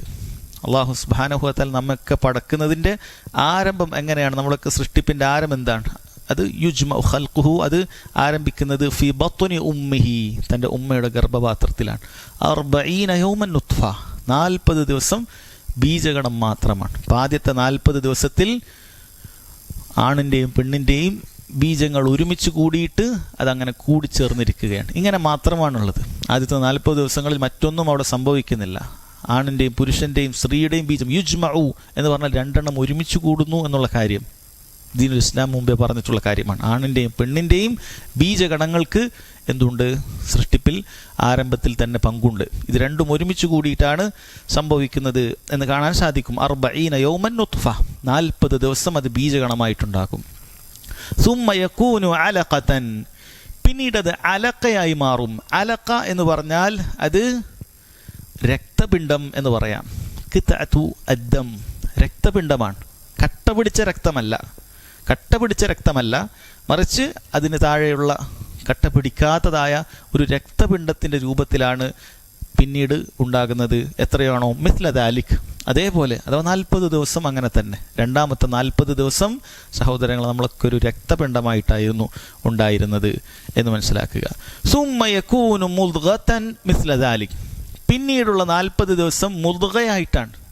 മുദ്ഗ എന്ന് പറഞ്ഞാൽ അത് ഖിത്അത്തുൽ ലഹ്മാൻ, ഇറച്ചി കഷ്ണം, മാംസപിണ്ഡം എന്നതിനെ പറയാം. മുദ്ഗ എന്ന് പറഞ്ഞാൽ നമ്മൾ കടിക്കുന്ന ഒരു ചവക്കുന്നതിനാണ് മുദ്ഗ. ആ ഒരു ചെറിയ അത്രയും കഷ്ണം മാത്രമേ തുടക്കത്തിൽ ഉണ്ടാകുന്നുള്ളൂ. ചവച്ചരച്ചതുപോലെയുള്ള ഒരു മാംസ കഷ്ണം പോലെയായിരുന്നു എന്നാണ്. മിസ്ല ദാലിക് എന്ന് പറഞ്ഞാൽ 40 ദിവസം എന്നിങ്ങനെ വരും. അങ്ങനെ 120 ദിവസമാകുന്നു. ഈ 43-ാമത്തെ ഈ 40-ൽ പണ്ഡിതന്മാർ പറഞ്ഞിട്ടുള്ള കാര്യമാണ്, ഇവിടെ ആ രക്തപിണ്ഡം ഇങ്ങനെ മാംസപിണ്ഡമായി മാറിക്കൊണ്ടേയിരിക്കുകയാണ്. അങ്ങനെ ആ മാംസപിണ്ഡമാകുന്ന സമയത്ത് അതിന്മേൽ എല്ലുകൾ വരികയും പിന്നീട് ആ എല്ലുകളെ മാംസങ്ങൾ ചുറ്റിപ്പൊതുകയും ആ രൂപത്തിൽ അത് അങ്ങനെ ഒരു പൂർണ്ണമായൊരു രൂപം, അതിൻ്റെ ഒരു രൂപരേഖ അത് ഉണ്ടാകുകയും ചെയ്യുകയാണ്. മനുഷ്യൻ്റെ ഏകദേശ രൂപം അതിലേക്ക് വന്നുകൊണ്ടിരിക്കുന്ന ഒരു സമയമാണ് അവസാനത്തെ 90 മുതൽ, അഥവാ 81 മുതൽ 120 വരെയുള്ള ദിവസം എന്നാണ് പറഞ്ഞിട്ടുള്ളത്. ഈ പറയുന്നതിൽ ചില ഫിഖ്ഹിയായ കർമ്മശാസ്ത്രപരമായ ചില കാര്യങ്ങൾ മനസ്സിലാക്കേണ്ടതുണ്ട്. ഈ ഘട്ടങ്ങളിൽ നമുക്ക് മനസ്സിലാക്കാൻ പൊതുവെ ആളുകളൊക്കെ അറിയാൻ ചോദിക്കുന്ന ചില കാര്യങ്ങളാണ്. ഈ പറയുന്ന ആദ്യത്തെ 40 ദിവസത്തിൽ നമുക്ക് ഗർഭപാത്രത്തിൽ ഉള്ള ഈ നുത്ഫയെ, ബീജഗണത്തെ, 40 ദിവസം ബീജഗണം എന്നാണ് പറഞ്ഞത്, അതിനെ നമുക്ക് ഒഴിവാക്കാൻ പറ്റുമോ? ഗർഭചിത്രം പറ്റുമോ എന്നുള്ളത് പലരും ചോദിക്കുന്ന കാര്യമാണ്. പണ്ഡിതന്മാരിൽ ബഹുഭൂരിപക്ഷം, അതായത് ഒരാൾ തൻ്റെ ഭാര്യയുമായി ബന്ധപ്പെട്ടു 1 or 2 ആഴ്ച അല്ലെങ്കിൽ 3 ആഴ്ച ആകുമ്പോഴേക്കും അവൾ ഗർഭിണിയാണ് എന്നറിഞ്ഞു. അപ്പം അങ്ങനെയുള്ള സമയത്ത് അതിനെ ഒഴിവാക്കാൻ പറ്റുമോ എന്നുള്ളതാണ് ചോദ്യം. അധിക പണ്ഡിതന്മാരും അത് പറഞ്ഞിട്ടുള്ളത് അത് അനുവദനീയമാണ് എന്ന് അധിക പണ്ഡിതന്മാരും പറഞ്ഞിട്ടുണ്ട്. കാരണം അത് കേവലം വെള്ളമാണ്, അത് മനുഷ്യനായിട്ടില്ല. അത് വെറും നുത്ഫ മാത്രമാണ്, മനുഷ്യനുമായി ബന്ധപ്പെട്ട ഒന്നും ഉണ്ടായിട്ടില്ല. എന്നാൽ ചില പണ്ഡിതന്മാർ അവർ പറഞ്ഞിരിക്കുന്നത്, അല്ലാഹു അലം, ഷെയ്ഖ് സുലൈമാൻ റുഹൈലി ഹഫിളഹുല്ലാ അദ്ദേഹം ഇത് വിശദീകരിക്കുന്ന സമയത്ത് പറഞ്ഞത് കാണാൻ സാധിക്കും, വലിയൊരു ഹാജത്ത് ഉണ്ടെങ്കിൽ മാത്രമേ അത് പാടുള്ളൂ എന്നുള്ളതാണ്. കാരണം അതൊരു കുട്ടിയാകാൻ തുടങ്ങുന്നൊരു ഘട്ടം തന്നെയാണത്. അതുകൊണ്ട് വലിയൊരു ഹാജത്ത് ഉണ്ടെങ്കിൽ അങ്ങനെ ചെയ്യാൻ പാടുള്ളൂ, അത്രയും ഒരു ആവശ്യമുണ്ടെങ്കിൽ. എന്നിട്ട് അദ്ദേഹം 1-2 ഉദാഹരണങ്ങൾ പറഞ്ഞു. ഒന്നുകിൽ ഈ സ്ത്രീക്ക് എന്തെങ്കിലുമൊക്കെ ഒരു മരുന്ന് കഴിക്കുന്ന ഒരു സ്വഭാവമുണ്ട്, ആ മരുന്ന് നിർബന്ധമായി കഴിക്കേണ്ടതാണ്. ആ മരുന്ന് കഴിക്കുന്നതോടൊപ്പം അവൾ ഗർഭിണിയാകാൻ പാടില്ല, അല്ലെങ്കിൽ ഗർഭം അത് ശരിയാവുകയില്ല. അങ്ങനെയുള്ള വല്ല മരുന്നും അവൾ കഴിക്കേണ്ട ഒരു സ്ത്രീയാണ് എങ്കിൽ അവൾക്കിത് ഒഴിവാക്കി കളയാവുന്നതാണ്. കാരണം 40 ദിവസത്തിൻ്റെ ഉള്ളിലാണ്, ശ്രദ്ധിക്കണം, 40 ദിവസത്തിൻ്റെ ഉള്ളിലാണ്. ഇനി അതല്ലെങ്കിൽ അവൾ ഉടനെ ഒരു പ്രസവം കഴിഞ്ഞ് നിൽക്കുന്നതാണ്. രണ്ടാമതൊരു പ്രസവം പെട്ടെന്ന് തന്നെ ഉണ്ടാവുക എന്നുള്ളത് അവളെ സംബന്ധിച്ചിടത്തോളം വലിയ പ്രയാസമായിരിക്കും. അങ്ങനെയുള്ള ഘട്ടത്തിലും അത് ഒഴിവാക്കുന്നതിൽ തെറ്റില്ല എന്ന് പറഞ്ഞതായി കാണാൻ സാധിക്കും. ഇത് 40 ദിവസത്തിൻ്റെ കാര്യമാണ് പറഞ്ഞത്. എന്നാൽ 40 ദിവസം കഴിഞ്ഞ് റൂഹ് ഊതുന്നത് വരെയുള്ള, അതോ 120 ദിവസത്തിലാണ് റൂഹ് ഊതുന്നത്, 40 ദിവസം കഴിഞ്ഞ് 120 ദിവസം വരെയുള്ള ആ സമയങ്ങളിൽ എന്തു പാടില്ല? ഗർഭചിത്രം പാടില്ലാത്ത കാര്യമാണ്. അങ്ങേയറ്റത്തെ ദറൂറത്തുണ്ടെങ്കിൽ മാത്രം. എന്താണ് ദറൂറത്ത് കൊണ്ട് ഉദ്ദേശിക്കുന്നത്? ആ സ്ത്രീ ഗർഭം ചുമക്കുന്ന സമയത്ത് അവൾ മരണപ്പെടാൻ സാധ്യതയുണ്ട് എന്ന് 3 വിശ്വസ്തരായ ഡോക്ടർമാർ അതിന് വിധി നൽകണമെന്നാണ് പറയുന്നത്. എങ്കിൽ മാത്രമേ എന്ത് പാടുള്ളൂ? ആ സമയത്ത് ഗർഭം അത് ഒഴിവാക്കാൻ അനുവാദമുള്ളൂ. 41 മുതൽ 120 വരെയുള്ള, അഥവാ റൂഹ് ഊതുന്നത് വരെയുള്ള ദിവസത്തിൻ്റെ വിഷയമാണ് ഇവിടെ പറയുന്നത്. അങ്ങനെ അത് പാടുള്ളൂ. ഇത് നിസ്സാരമായി കാണുന്ന ആളുകളുണ്ട് മുസ്ലിം ഉമ്മത്തിൽ പോലും. നിസ്സാരമായി അവരുടെ എന്തെങ്കിലുമൊക്കെ നിസ്സാരമായ കാര്യങ്ങൾ, നേരത്തെ പോലെ ഇപ്പോൾ ഒരു പ്രസവം കഴിഞ്ഞിട്ടുള്ളൂ, ആ കാര്യമൊന്നും ഇനി ഇവിടെ പറ്റൂല. കാരണം അത് ലറൂറത്തുള്ള കാര്യമൊന്നുമല്ല. അത് ലറൂറത്തല്ല, അതിലൊരു പ്രയാസം, ഒരു കുട്ടി ഉണ്ടായി ഉടനെ തന്നെ അടുത്ത കുട്ടി ഉണ്ടാകുന്ന ഒരു ലറൂറത്തായ ഒരു കാര്യമല്ല. പണ്ഡിതന്മാർ, ഡോക്ടർമാരത് പറയണം. ആ സ്ത്രീക്ക് രണ്ടാമത് ഇങ്ങനൊരു ഹംൽ, ഇങ്ങനൊരു ഗർഭം ഉണ്ടായാൽ അത് വലിയ ശാരീരികമായ പ്രയാസങ്ങൾ, മരണപ്പെടാൻ സാധ്യതയുള്ള രൂപത്തിലേക്ക് അത് പോകുമെന്ന് അവർ പറഞ്ഞു കഴിഞ്ഞാൽ മാത്രമാണ് അങ്ങനെയുള്ള ഘട്ടത്തിൽ അത് ഒഴിവാക്കാൻ അനുവാദമുള്ളൂ എന്ന് പണ്ഡിതന്മാർ പറഞ്ഞത് കാണാൻ സാധിക്കും. അതുപോലെ തന്നെ പണ്ഡിതന്മാർ ഇതിൽ നിന്നും പറഞ്ഞ മറ്റൊരു ഫിഖഹിയായ വശമാണ്, 80 ദിവസം കഴിഞ്ഞതിന് ശേഷം ഒരു സ്ത്രീക്ക് ഗർഭം അലസിപ്പോയാൽ, 80 ദിവസം കഴിഞ്ഞതിന് ശേഷം, അതായത് 2:40 ശേഷം ഒരു ഗർഭം അലസിപ്പോയാൽ, 81 മുതൽ അങ്ങോട്ടേക്ക് അലസിപ്പോയാൽ, പിന്നീട് അവളിൽ ഉണ്ടാകുന്ന രക്തം അത് ദമു നിഫാസാണ്, പ്രസവ രക്തമായിട്ട് പരിഗണിക്കും. പ്രസവിച്ചതിന് ശേഷമുള്ള രക്തമുണ്ടല്ലോ, ദമു നിഫാസ്. അതറിയുന്നതിൽ ഫായിദ എന്താണ്? കാരണം ആ രക്തം വരികയാണ് എങ്കിൽ അവൾക്ക് നോമ്പോ നിസ്കാരമോ പാടില്ല.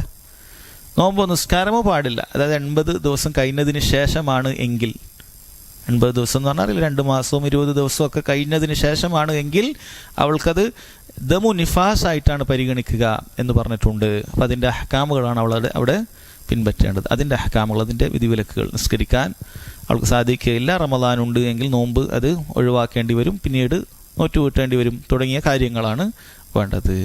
അപ്പോൾ ചുരുക്കം നമ്മളിപ്പോൾ 120 ദിവസമായി. സുമ്മ യുർസലു ഇലൈഹി അൽ മലക്, പിന്നീട് അള്ളാഹു സുബ്ഹാനഹു വതആല ഒരു മലക്കിനെ അള്ളാഹു അയക്കുകയാണ്. നോക്കൂ, അള്ളാഹു തആല നമ്മുടെ ജീവിതത്തിൻ്റെ ഘട്ടങ്ങളിൽ, നമ്മുടെ സൃഷ്ടിപ്പിൻ്റെ ഘട്ടങ്ങളിൽ അള്ളാഹു സുബ്ഹാനഹു വതആല എത്രമാത്രം അതിന് പ്രാധാന്യം കൊടുക്കുന്നു. അതിനുവേണ്ടി ഒരു മലക്കിനെ, ഓരോരുത്തരുടെ സൃഷ്ടിപ്പിലും അള്ളാഹു സുബ്ഹാനഹു വതആല ഒരു മലക്കിനെ നിശ്ചയിക്കുകയാണ്. സുമ്മ യുർസലു ഇലൈഹി അൽ മലക് ഫയൻഫഖു ഫീഹി റൂഹ്, ആ മലക്കാണ് റൂഹിനെ ഊതിയിട്ടുള്ളത്. നമ്മൾ ഓരോരുത്തരും അങ്ങനെ ഒരു മലക്ക്, അള്ളാഹു നിശ്ചയിച്ച ഒരു മലക്ക് ഊതിയ ശേഷം ആണ് നമുക്കൊക്കെ റൂഹ് കിട്ടിയിട്ടുള്ളത്. നമുക്കൊക്കെ റൂഹുണ്ട്, നമ്മുടെ ഉള്ളിൽ റൂഹുണ്ട്. അതാണ് നമ്മുടെ ജീവൻ എന്ന് പറയുന്നത്. അതുള്ളത് കൊണ്ടാണ് നമുക്ക് ശ്വസിക്കാൻ സാധിക്കുന്നത്, ജീവിക്കാൻ സാധിക്കുന്നത്. അത് അള്ളാഹു തആല എപ്പോഴാണ് തിരിച്ചെടുക്കുന്നത്, അതോടുകൂടി നമ്മൾ മരണപ്പെട്ടു പോകും. അതിൻ്റെ ആരംഭം ഉണ്ടായിട്ടുള്ളത് ചിന്തിക്കുക, ഒരു മലക്ക് ഊതിയപ്പോഴാണ്. അള്ളാഹു സുബ്ഹാനഹു വതആല നിശ്ചയിച്ചിട്ടുള്ള ഒരു മലക്കൂതിയപ്പോഴാണ് എന്ന് മനസ്സിലാക്കേണ്ട കാര്യമാണ്. ഈ ഹദീസിൻ്റെ വ്യത്യസ്ത റിവായത്തുകളിൽ വ്യത്യസ്ത ഉദ്ധരണങ്ങൾ പരിശോധിക്കുമ്പോൾ റൂഹ് ഊതുന്നതിനെക്കുറിച്ചും അതുപോലെ ഇതിന് ശേഷം പറയാൻ പോകുന്ന 4 കാര്യങ്ങൾ എഴുതുന്നതിനെക്കുറിച്ചുമൊക്കെ വ്യത്യസ്ത സമയങ്ങളൊക്കെ കണ്ടിട്ടുണ്ട്. അതായത് ചിലതിൽ റൂഹ് ഊതുന്നത് 42 ദിവസത്തിലാണ് എന്ന് ചില റിവായത്തിൽ വന്നിട്ടുണ്ട്. ചിലതിൽ ശേഷം പറയാൻ പോകുന്ന 4 കാര്യങ്ങൾ ഇതൊക്കെ 120 ദിവസത്തിന് ശേഷമാണ് എന്നാണ് ഈ ഹദീസിലുള്ളത്. എന്നാൽ ചില റിവായത്തുകളിൽ 42 ദിവസത്തിലാണ് എന്നൊക്കെ വന്നിട്ടുണ്ട്. അതിനെക്കുറിച്ച് സഹോദരങ്ങളെ പണ്ഡിതന്മാരത് വളരെ കൃത്യമായി വിശദീകരിച്ച് തന്നിട്ടുണ്ട്. 40 ദിവസമായതിനു ശേഷം ഒരു എഴുത്തുണ്ട് എന്ന് പറയുന്നത് അത് മലക്കിൻ്റെ കയ്യിൽ എഴുതി വെക്കുന്നതാണ്. അതുവരെ അള്ളാഹു സുബ്ഹാനഹു വ തആലക്ക് മാത്രമേ ഇത് ആൺകുട്ടിയാണോ പെൺകുട്ടിയാണോ അങ്ങനെ ഇവൻ്റെ അമലിനെ കുറിച്ചും ഇതിന് നമ്മൾ പറയാൻ പോകുന്ന കാര്യങ്ങളെക്കുറിച്ചൊക്കെ അള്ളാഹു തആലക്ക് മാത്രം അറിയുന്ന കാര്യമാണ്. അത് അള്ളാഹു സുബ്ഹാനഹു അപ്പോൾ മലക്കിനെ അറിയിക്കുകയും മലക്ക് അദ്ദേഹത്തിൻ്റെ കയ്യിൽ എഴുതി വെക്കുകയും ചെയ്യുമെന്നാണ്. അദ്ദേഹത്തിൻ്റെ രേഖയിൽ എഴുതി വെക്കും, മലക്കിൻ്റെ രേഖയിൽ എഴുതി വെക്കും. പിന്നീട് 120 ദിവസമാകുമ്പോഴാണ് അത് കൃത്യമായി ഓരോ ഗർഭസ്ഥ ശിശുവിൻ്റെ വിഷയത്തിലും അവിടെ എഴുതി വെക്കുന്നത് അപ്പോഴാണ് എന്നാണ് പറഞ്ഞിട്ടുള്ളത്. അതാണ് ആ 2 വ്യത്യസ്ത റിവായത്തുകളിൽ വന്നിട്ടുള്ളത്. അതുപോലെ തന്നെ ആ സൃഷ്ടിപ്പിൻ്റെ രൂപമുണ്ടാകുന്നത് അത് 40 ദിവസത്തിലാണ്, 42 ദിവസത്തിലാണ് എന്ന രൂപത്തിലൊക്കെ കാണാൻ സാധിക്കും. എന്നാൽ നമ്മളിവിടെ പഠിക്കുക അത് 120 ദിവസത്തിലാണ് എന്നാണ്. അതിനെക്കുറിച്ചും പണ്ഡിതന്മാർ പറഞ്ഞിട്ടുള്ളത് 40-42 ദിവസമാകുമ്പോൾ അവിടെ ഉണ്ടാകുന്നത് ഒരു ബാഹ്യമായ രൂപമായിരിക്കും. എന്നാൽ പൂർണ്ണമായ രൂപങ്ങൾ അത് വരികയില്ല. ഒരു ബാഹ്യരേഖ ഉണ്ടാകുന്ന സമയമാണത്. പിന്നീട് അതിന് പൂർണ്ണമായ അവയവങ്ങൾ രൂപപ്പെടുന്നത് 120 ദിവസത്തിന് ശേഷം ഇനി പറയാൻ പോകുന്നത് പോലെയാണ് എന്ന് കാണാൻ സാധിക്കും. അങ്ങനെയാണ് അവർ ആ ഹദീസുകളെ ജം ചെയ്ത് ഒരുമിപ്പിച്ചിട്ടുള്ളത് എന്ന് കാണാൻ സാധിക്കും.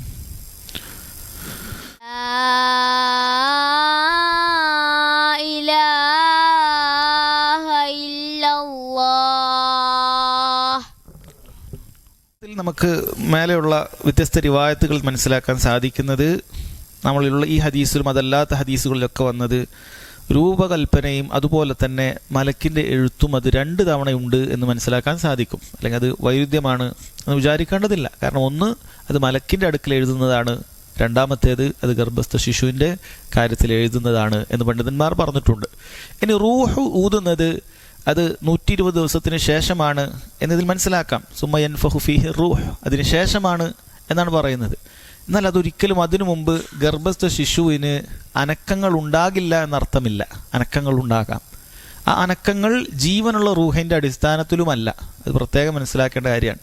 ഇപ്പോൾ ചിലപ്പോൾ ഗർഭിണിയായ ആളുകൾക്ക് 40-80 ദിവസത്തിനൊക്കെ അതായത് 120 മുമ്പേ തന്നെ കുട്ടിയുടെ അനക്കങ്ങൾ അവർക്ക് അറിയുന്നുണ്ടാകും. അത് ജീവനുള്ള റൂഹിൻ്റെ അടിസ്ഥാനത്തിലുള്ള അനക്കമല്ല. അല്ല, റൂഹ് ഉണ്ടായതിന് ശേഷമുള്ള അനക്കമല്ല അത്. അതല്ലാത്ത അനക്കമാണ്. റൂഹ് പോയതിന് ശേഷവും ശരീരത്തിൽ ചില അനക്കങ്ങൾ ഉണ്ടാകും. അങ്ങനെയുള്ള അവസ്ഥകളുണ്ട്. ചില കാര്യങ്ങളിലൊക്കെ വിഷമൊക്കെ കുടിച്ചു പോകുന്ന ആളുകളൊക്കെ അവസ്ഥയിൽ റൂഹ് പോയാലും ചില അനക്കങ്ങളൊക്കെ അവരുടെ കൈകൾക്ക് ഉണ്ടാകുമെന്നാണ് പറയുന്നത്. അത് റൂഹിൻ്റെ ജീവൻ്റെ തുടിപ്പല്ല. അത് ശരീരത്തിലല്ലാതെ ഉണ്ടാകുന്ന ചില അനക്കങ്ങളാണ്. അതുകൊണ്ട് റൂഹ് വരുന്നത് അത് 120 ദിവസത്തിലാണ് എന്ന കാര്യം മനസ്സിലാക്കണം. ഈ റൂഹ് എന്ന് പറയുന്നത് സഹോദരങ്ങളെ ഇത് വലിയ ദൃഷ്ടാന്തമാണ്. ഇത് യുക്തിവാദികളായ ദീനുൽ ഇസ്ലാമിനെ നിഷേധിക്കുന്ന അള്ളാഹു സുബ്ഹാനഹു വ തആലയുടെ വുജൂദിനെ അവനുണ്ട് എന്നതിനെ നിഷേധിക്കുന്ന ആളുകൾക്ക് മുമ്പിൽ അവർ പകച്ചു നിൽക്കേണ്ട ഒരു കാര്യമാണ് റൂഹിൻ്റെ വിഷയം. അല്ലേ, അവർ അള്ളാഹു സുബ്ഹാനഹു വ തആല എന്താണ് വിശ്വസിക്കാത്തത്? അവർ പറയും നമ്മൾ അള്ളാഹുവിനെ കണ്ടിട്ടില്ല, അള്ളാഹുവിനെ കണ്ടാലേ ഞങ്ങൾ വിശ്വസിക്കൂ. ഈ കാണുന്ന കോടാനുകോടി ദൃഷ്ടാന്തങ്ങളും ഇതൊന്നും വെറുതെ ഉണ്ടായതല്ല എന്നുള്ളതൊന്നും അവർക്ക് ചിന്തിക്കാനൊന്നും സാധിക്കുന്നില്ല. അങ്ങനെ അവർ വിശ്വസിക്കാൻ തയ്യാറാകുന്നുമില്ല. അവർക്ക് അള്ളാഹുവിനെ കണ്ടാലേ വിശ്വസിക്കുള്ളൂ എന്നാണ് പറയുന്നത്. അവർക്ക് മുമ്പിലുള്ള വെല്ലുവിളിയും ചോദ്യചിഹ്നവുമാണ് റൂഹിൻ്റെ കാര്യം. ഈ റൂഹിനെ നീ കണ്ടിട്ടുണ്ടോ?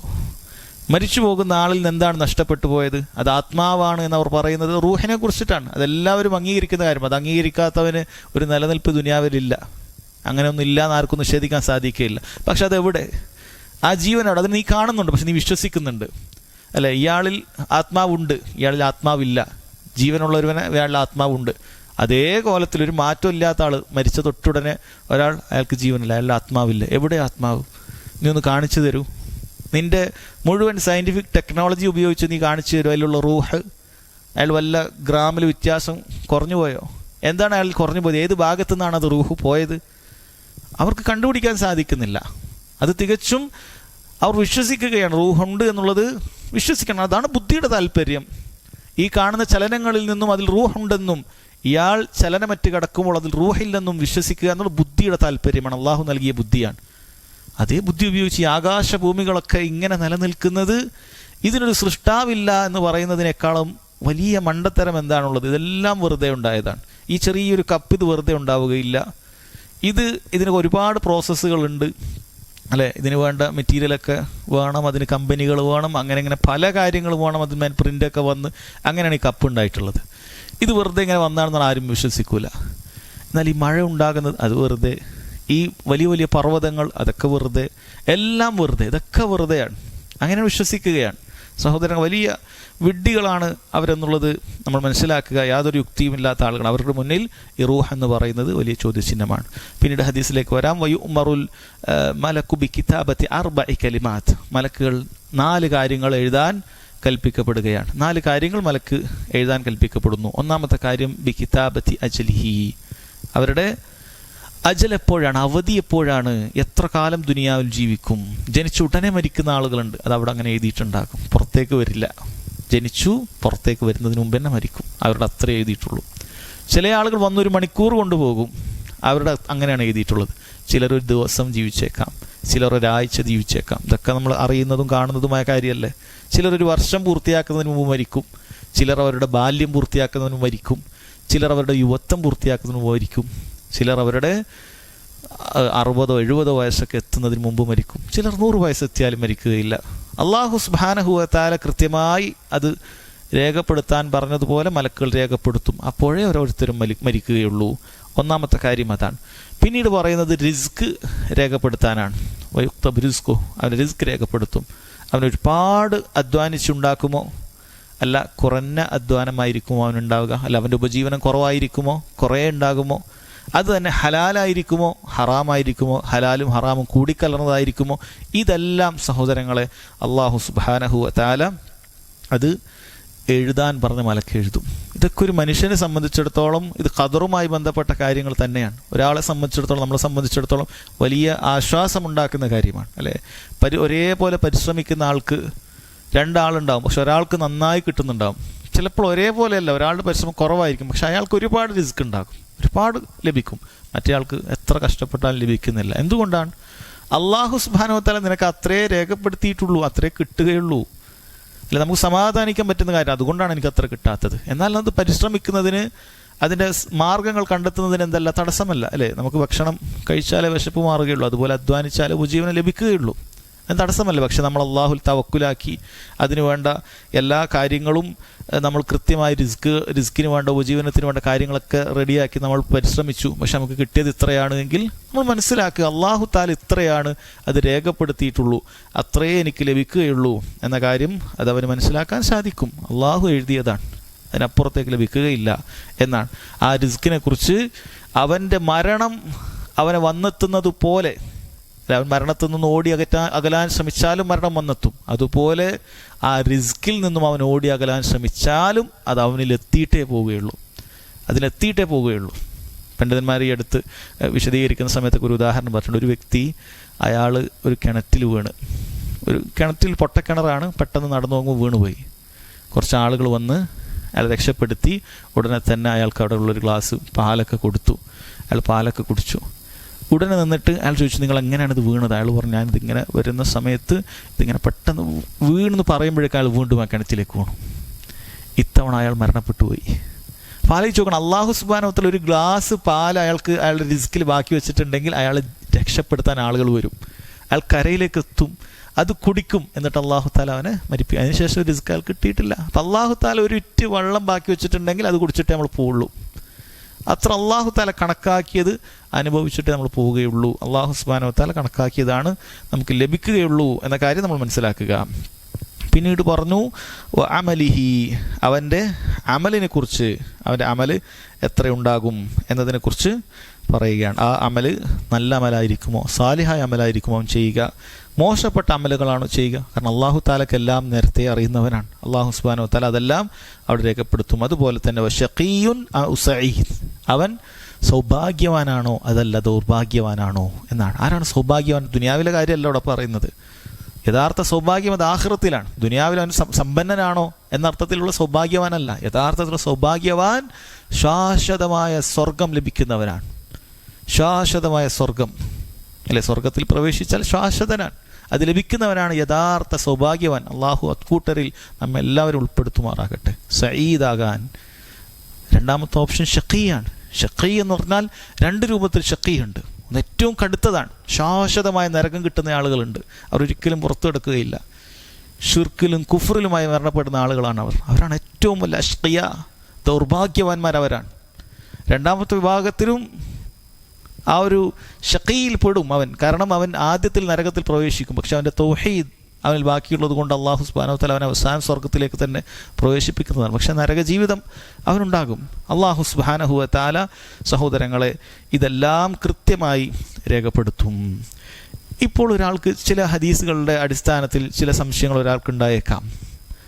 ഇതെല്ലാം കൃത്യമായി രേഖപ്പെടുത്തുന്നുവെങ്കിൽ ഒരു ഹദീസിൽ ഇങ്ങനെ ഉണ്ടല്ലോ, മൻ അഹബ്ബ അൻ യുബ്സത ലഹു ഫി റിസ്ഖിഹി, ആരെങ്കിലും തൻ്റെ ഉപജീവനം വിശാലമാകാൻ ഇഷ്ടപ്പെടുന്നെങ്കിൽ, വയുൻസഉ ലഹു ഫി അഥരിഹി, അതുപോലെ തന്നെ അവൻ്റെ ആയുസ് വർദ്ധിക്കാൻ ഇഷ്ടപ്പെടുന്നുണ്ടെങ്കിൽ, ഫല്യസിൽ റഹിമ, അവൻ തൻ്റെ കുടുംബബന്ധം ചേർക്കട്ടെ എന്ന് നബി സല്ലല്ലാഹു അലൈഹി വസല്ലം പറഞ്ഞിട്ടുണ്ടല്ലോ. ഇവിടെ റിസ്ക്കും എഴുതപ്പെട്ടിട്ടുണ്ട്, അയാളുടെ ആയുസ്സും എഴുതപ്പെട്ടിട്ടുണ്ട്. പിന്നീട് അങ്ങനെ വിശാലമാകും. എന്താണ് ഇതുകൊണ്ട് ഉദ്ദേശിക്കുന്നത് എന്നാണ്. നമ്മളൊരിക്കലും ഇതുകൊണ്ട് അങ്ങനെ വരില്ല എന്നുള്ള അർത്ഥത്തിലല്ല. കാരണം രണ്ടും അള്ളാഹുവിൻ്റെ വഹിയാണെങ്കിൽ രണ്ടും സത്യമാണ്, അല്ലേ? ഇതെന്താണ് ഉദ്ദേശിക്കുന്നത് നമ്മൾ അറിവില്ലായ്മ കൊണ്ട് നമ്മൾ ചോദിക്കുകയാണെങ്കിൽ പണ്ഡിതന്മാർ അത് കൃത്യമായി പറഞ്ഞു തന്നിട്ടുണ്ട്. അവർ ചിലർ പറഞ്ഞു ഇതുകൊണ്ട് ഉദ്ദേശിക്കുന്നത് ബറക്കത്താണ്. ബറക്കത്താണ്. അള്ളാഹു സുബ്ഹാനഹു വ തആല കുടുംബബന്ധം ചേർക്കുന്ന ആളുകൾക്ക് ആയുസ്സിലും അതുപോലെ തന്നെ അവൻ്റെ റിസ്കിലും ബറക്കത്ത് നൽകും. അവനേക്കാൾ കൂടുതൽ റിസ്ക് കിട്ടുന്ന ആളുകളെക്കാൾ അവന് ഇവൻ്റെ ഈ കുറഞ്ഞ റിസ്ക് കൊണ്ട് പല കാര്യങ്ങളും നടക്കും. അല്ല, അള്ളാഹു തആല ബറക്കത്ത് കൊടുത്ത ഇവൻ്റെ ചിലവൊക്കെ കുറവായിരിക്കും. ഒരാൾക്ക് മാസം 1,00,000 ഉറുപ്പിക കിട്ടുന്നുണ്ട്, ഇവന് വെറും 15,000 കിട്ടുന്നുണ്ടാവുക. പക്ഷേ ഇവൻ്റെ ഈ 15,000 കൊണ്ട് ഇവൻ്റെ എല്ലാ ചിലവുകളും കഴിയും. രോഗങ്ങളൊന്നും അള്ളാഹു തആല കൊടുക്കില്ല. വലിയ ബറക്കത്ത് കിട്ടും, സമാധാനത്തോടെ ആയിരിക്കും. മറ്റൊരു 1,00,000 കഴിഞ്ഞാൽ ചിലപ്പോൾ 1,10,000 അവൻ്റെ ചിലവ് വരിക. 10,000 ഒരാളുടെ വാങ്ങേണ്ടി വരും. അള്ളാഹു നൽകുന്ന ബറക്കത്താണ് കുടുംബബന്ധം ചേർക്കുന്നവന്. അതുപോലെ തന്നെ ആയുസ്സിലും അങ്ങനെ തന്നെ. ഒരാൾ 100 വർഷം ജീവിച്ചിട്ട് ചെയ്യാത്തത് ചിലപ്പോൾ 40 വർഷം ജീവിച്ചിട്ട് ചെയ്യും. ഈ കിതാബ് ഇമാം അന്നവി റഹിമഹുല്ലാ, അദ്ദേഹം 50 വയസ്സ് പോലും ജീവിച്ചിട്ടില്ല. അദ്ദേഹത്തിൻ്റെ ആയുസ്സിൻ്റെ ദിവസങ്ങൾ എടുത്തു നോക്കിയാൽ അതിനേക്കാൾ കൂടുതൽ പേജുകൾ അദ്ദേഹം എഴുതിയിട്ടുണ്ട് എന്നാണ് പണ്ഡിതന്മാർ പറയുന്നത്. വലിയ ബറക്കത്ത് കിട്ടുകയാണ് പണ്ഡിതന്മാർക്ക്, അള്ളാഹു തആല നൽകുകയാണ്. അപ്പോൾ ബറക്കത്ത് എന്ന് പറയുന്നത് അങ്ങനെയാണ്. ഇതാണ് പണ്ഡിതന്മാരിൽ ഒരു വിഭാഗം പണ്ഡിതന്മാർ പറഞ്ഞത്. രണ്ടാമത്തെ വിഭാഗം പണ്ഡിതന്മാർ പറഞ്ഞിട്ടുള്ളത്, അള്ളാഹു സുബ്ഹാനഹു വ തആല ഇതെല്ലാം നേരത്തെ ലൗഹുൽ മഹ്ഫൂദിൽ രേഖപ്പെടുത്തിയിട്ടുണ്ട്. അതായത് ഒരാൾ കുടുംബബന്ധം ചേർക്കുകയും അതുകൊണ്ട് അയാൾക്ക് ഇത്ര വർഷം അധികം ലഭിക്കുകയും ചെയ്തു എന്നുള്ളത് അള്ളാഹു സുബ്ഹാനഹു വ തആല നേരത്തെ രേഖപ്പെടുത്തി. കാരണം അള്ളാഹു തആലക്ക് അറിയാം ഇന്ന ഫുലാൻ ഇയാൾ കുടുംബബന്ധം ചേർക്കും, അതുകൊണ്ട് ഇയാൾ കുറച്ച് ആയുസ് അധികം നൽകണം. അള്ളാഹു രേഖപ്പെടുത്തുകയാണ്. ഇന്ന അയാൾ കുടുംബബന്ധം ചേർക്കും, അതുകൊണ്ട് ഇയാൾക്ക് റിസ്ക് കുറച്ചധികം നൽകണം എന്ന് അള്ളാഹു തആല എഴുതുകയാണ്. അതുകൊണ്ട് നമ്മൾ എന്ത് വേണം? നമുക്ക് ആയുസ്സിൽ വർധന ഉദ്ദേശിക്കുന്നുണ്ടോ, ഉപജീവനം വിശാലമാവാൻ ഉദ്ദേശിക്കുന്നുണ്ടോ, കുടുംബബന്ധം ചേർത്തേക്കുക. കുടുംബക്കാരുമായി നല്ല രീതിയിൽ ബന്ധം ചേർത്തേക്കുക. അല്ല, ഇങ്ങോട്ട് മുറിച്ചാലും അങ്ങോട്ട് പോയി ബന്ധം സ്ഥാപിക്കുക. അതാണ് കുടുംബബന്ധം ചേർക്കൽ. നബി സല്ലല്ലാഹു അലൈഹി വസല്ലം അത് പറഞ്ഞിട്ടുണ്ട്. കുടുംബബന്ധം ചേർക്കൽ എന്ന് പറഞ്ഞു കഴിഞ്ഞാൽ ഇങ്ങോട്ട് തന്നാൽ അങ്ങോട്ട് കൊടുക്കുക എന്നുള്ളതല്ല, മറിച്ച് ഇങ്ങോട്ട് മുറിച്ചാലും ഞാൻ അങ്ങോട്ട് പോയി ചേർക്കുക. ഇതാണ് കുടുംബബന്ധം ചേർക്കൽ. അങ്ങനെ ചേർത്താൽ അതിൻ്റെ ബറക്കത്ത് അള്ളാഹു സുബ്ഹാനഹു വ തആല ദുനിയാവിൽ തന്നെ നൽകും. സമ്പത്തിൽ വിശാലത, ആയുസ്സിൽ രണ്ടും വിശാലത, ഇതൊക്കെ എല്ലാ മനുഷ്യന്മാരും ആഗ്രഹിക്കുന്ന കാര്യമാണ്. അതുകൊണ്ടാണ് അതിനെ വെച്ചിട്ട് പ്രോത്സാഹിപ്പിച്ചത്. ഇത് നമുക്ക് ആഗ്രഹിക്കാം, ഇങ്ങനെയുള്ള ദുന്യവിയായ കാര്യം ആഗ്രഹിക്കാമെന്നാണ്. അല്ലെ, നമ്മൾ അമലുകൾ ചെയ്യുമ്പോൾ സാധാരണ ദുനിയാവ് ആഗ്രഹിക്കാൻ പാടില്ല. പക്ഷെ ദീൻ അതിനെ പ്രോത്സാഹിപ്പിച്ചിട്ടില്ല, അത് ആഗ്രഹിക്കാം. അങ്ങനെ എൻ്റെ സമ്പത്തിൽ വിശാലത കിട്ടട്ടെ എന്ന് വിചാരിച്ചിട്ട് കുടുംബബന്ധം പുലർത്താം. കാരണം ദീൻ അതിന് പ്രോത്സാഹിപ്പിച്ചിട്ടുണ്ട്. എൻ്റെ ആയുസ്സിന് വിശാലത ഉണ്ടാകട്ടെ എന്ന് വിചാരിച്ചിട്ട് കുടുംബബന്ധം ചേർക്കാം. കാരണം ദീൻ അതിനെ പ്രോത്സാഹിപ്പിച്ചിട്ടുണ്ട് എന്ന് കാണാൻ സാധിക്കും. അതുപോലെ തന്നെ സഹോദരങ്ങളെ, അതിനുശേഷം പിന്നീട് ഇബ്നു മസ്ഊദ് റളിയല്ലാഹു അൻഹു വളരെ പ്രാധാന്യം അർഹിക്കുന്ന കാര്യം പറയുകയാണ്. ഫവല്ലാഹില്ലദീ ലാ ഇലാഹ ഗൈറുഹു, അള്ളാഹു അല്ലാതെ ആരാധനക്കർഹനില്ല, അവൻ തന്നെ സത്യം. വളരെ പ്രാധാന്യമുള്ള കാര്യം പറയുമ്പോഴാണ് പണ്ഡിതന്മാരിൽ പലരും പറഞ്ഞു ഈ ഒരു സത്യം ചെയ്ത ഈ വാക്ക് അത് ഇബ്നു മസ്ഊദ് റളിയല്ലാഹു അൻഹുവിൻ്റെ വാക്കാണ്, നബി സല്ലല്ലാഹു അലൈഹി വസല്ലമയുടെ വാക്കല്ല. വേറെ ചിലർ ഇതിന് ശേഷമുള്ള മുഴുവൻ കാര്യങ്ങളും ഇബ്നു മസ്ഊദിൻ്റെ വാക്കാണെന്ന് പറഞ്ഞിട്ടുണ്ട്. പക്ഷെ അത് ശരിയല്ല. ഇതിനുശേഷമുള്ള മുഴുവൻ ബാക്കിയുള്ള വാക്കുകൾ നബി സല്ലല്ലാഹു അലൈഹി വസല്ലമയുടെ തന്നെയാണ്. ചുരുക്കം ഈ പറയുന്ന സത്യത്തിൻ്റെ, അതായത് സത്യം ചെയ്ത ഈ കാര്യം അത് ഇബ്നു മസ്ഊദ് റളിയല്ലാഹു അൻഹുവിൻ്റേതാണ് എന്നാണ് പറഞ്ഞിട്ടുള്ളത്. എന്നാണ് വളരെയധികം പ്രാധാന്യമുള്ള, നമ്മൾ ശ്രദ്ധ കൊടുക്കേണ്ട ഒരു കാര്യമാണ്. അദ്ദേഹം പറയുന്നു, നബി സല്ലല്ലാഹു അലൈഹി വസല്ലം പറയുന്നു, ഇന്ന അഹദക്കും ലയഅമലു ബിഅമലി അഹ്ലിൽ ജന്ന, നിങ്ങളിൽ ഒരാൾ സ്വർഗ്ഗക്കാരൻ്റെ പ്രവർത്തനം ഇങ്ങനെ ചെയ്തുകൊണ്ടേയിരിക്കും. ഹത്താ മാ യകൂനു ബൈനഹു വബൈനഹ ഇല്ലാ ദിറാ, അവൻ സ്വർഗ്ഗത്തിലേക്ക് പ്രവേശിക്കാൻ ഒരു മുഴം മാത്രം ബാക്കി എന്ന് പറഞ്ഞാൽ കുറഞ്ഞ കാലഘട്ടം മാത്രമേ ഇനി ബാക്കിയുള്ളൂ സ്വർഗത്തിലേക്ക് പ്രവേശിക്കാൻ. അങ്ങനെ സ്വർഗ്ഗക്കാരൻ്റെ പ്രവർത്തനം നല്ല കർമ്മങ്ങളെ ചെയ്യുന്നുള്ളൂ. നിസ്കാരം, നോമ്പ്, സക്കാത്ത്, ഹജ്ജ് എല്ലാ കാര്യങ്ങളും ചെയ്യുന്നുണ്ട്. പക്ഷെ എന്താണ് അവൻ സംഭവിക്കുന്നത്? ഫയസ്ബിഖു അലൈഹിൽ കിതാബ്, അവൻ്റെ കിതാബിൽ നേരത്തെ എഴുതിയ കാര്യം അവനെ മുൻകടക്കുകയാണ്. ഫയഅമലു ബിഅമലി അഹ്ലിന്നാർ, അങ്ങനെ അവൻ നരകക്കാരുടെ പ്രവർത്തനം ചെയ്യുകയാണ്. ഫയദ്ഖുലഹ, അവൻ ആ നരകത്തിൽ പ്രവേശിക്കുകയാണ്. അള്ളാഹു നമ്മെ കാക്കുമാറാകട്ടെ. എന്താണ് ഈ പറഞ്ഞതിൻ്റെ അർത്ഥം? എന്താണ് ഇതുകൊണ്ട് ഉദ്ദേശിക്കുന്നത്? ചിലർക്കൊക്കെ സംശയം ഉണ്ടാകും, എങ്ങനെയാണ് സംഭവിക്കുന്നത്? ഒരാൾ നല്ല നിസ്കാരം, നോമ്പൊക്കെ ഉണ്ടായിട്ട് അവസാനം എന്താ പാളിപ്പോയത്, എന്താണ് പറ്റിപ്പോയത്?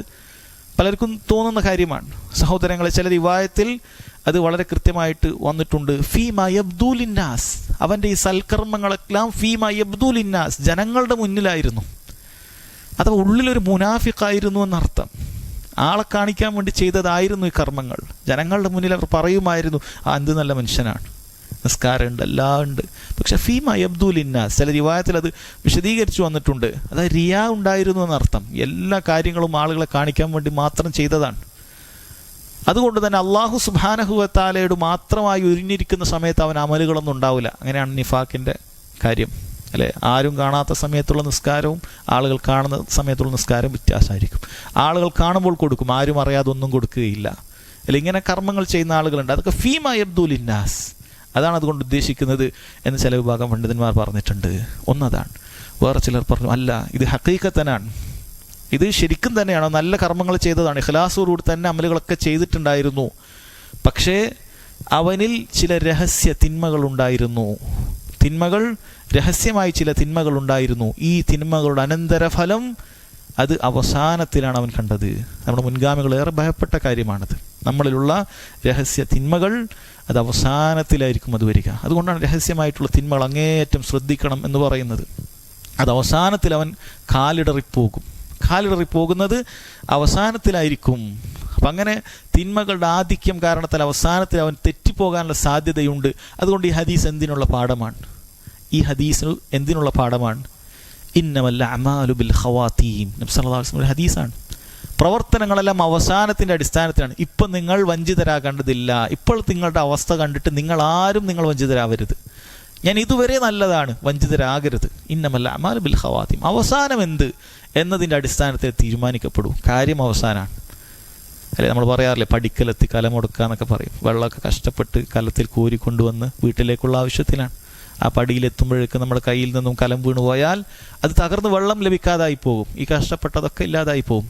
എപ്പോഴാണ് ഉപകാരം ഉണ്ടാവുക നമുക്ക് കുടിക്കാൻ പറ്റിയാലാണ്. അതുകൊണ്ട് സ്വർഗത്തിലേക്ക് ഇമാം അഹ്മദ് റഹിമഹുള്ളാഹി പറഞ്ഞതുപോലെ സ്വർഗത്തിലേക്ക് കാലെടുത്ത് വെക്കുമ്പോഴല്ലാതെ എനിക്ക് സമാധാനമില്ല എന്നാണ്. അതുകൊണ്ട് സഹോദരങ്ങളെ, ഈ ഹദീസ് നമ്മളെ ഏറ്റവും കൂടുതൽ നമുക്ക് നമ്മുടെ ഉള്ളും പുറവും നന്നാക്കാൻ ഉപകരിക്കുന്ന ഒരു ഹദീസാണ്.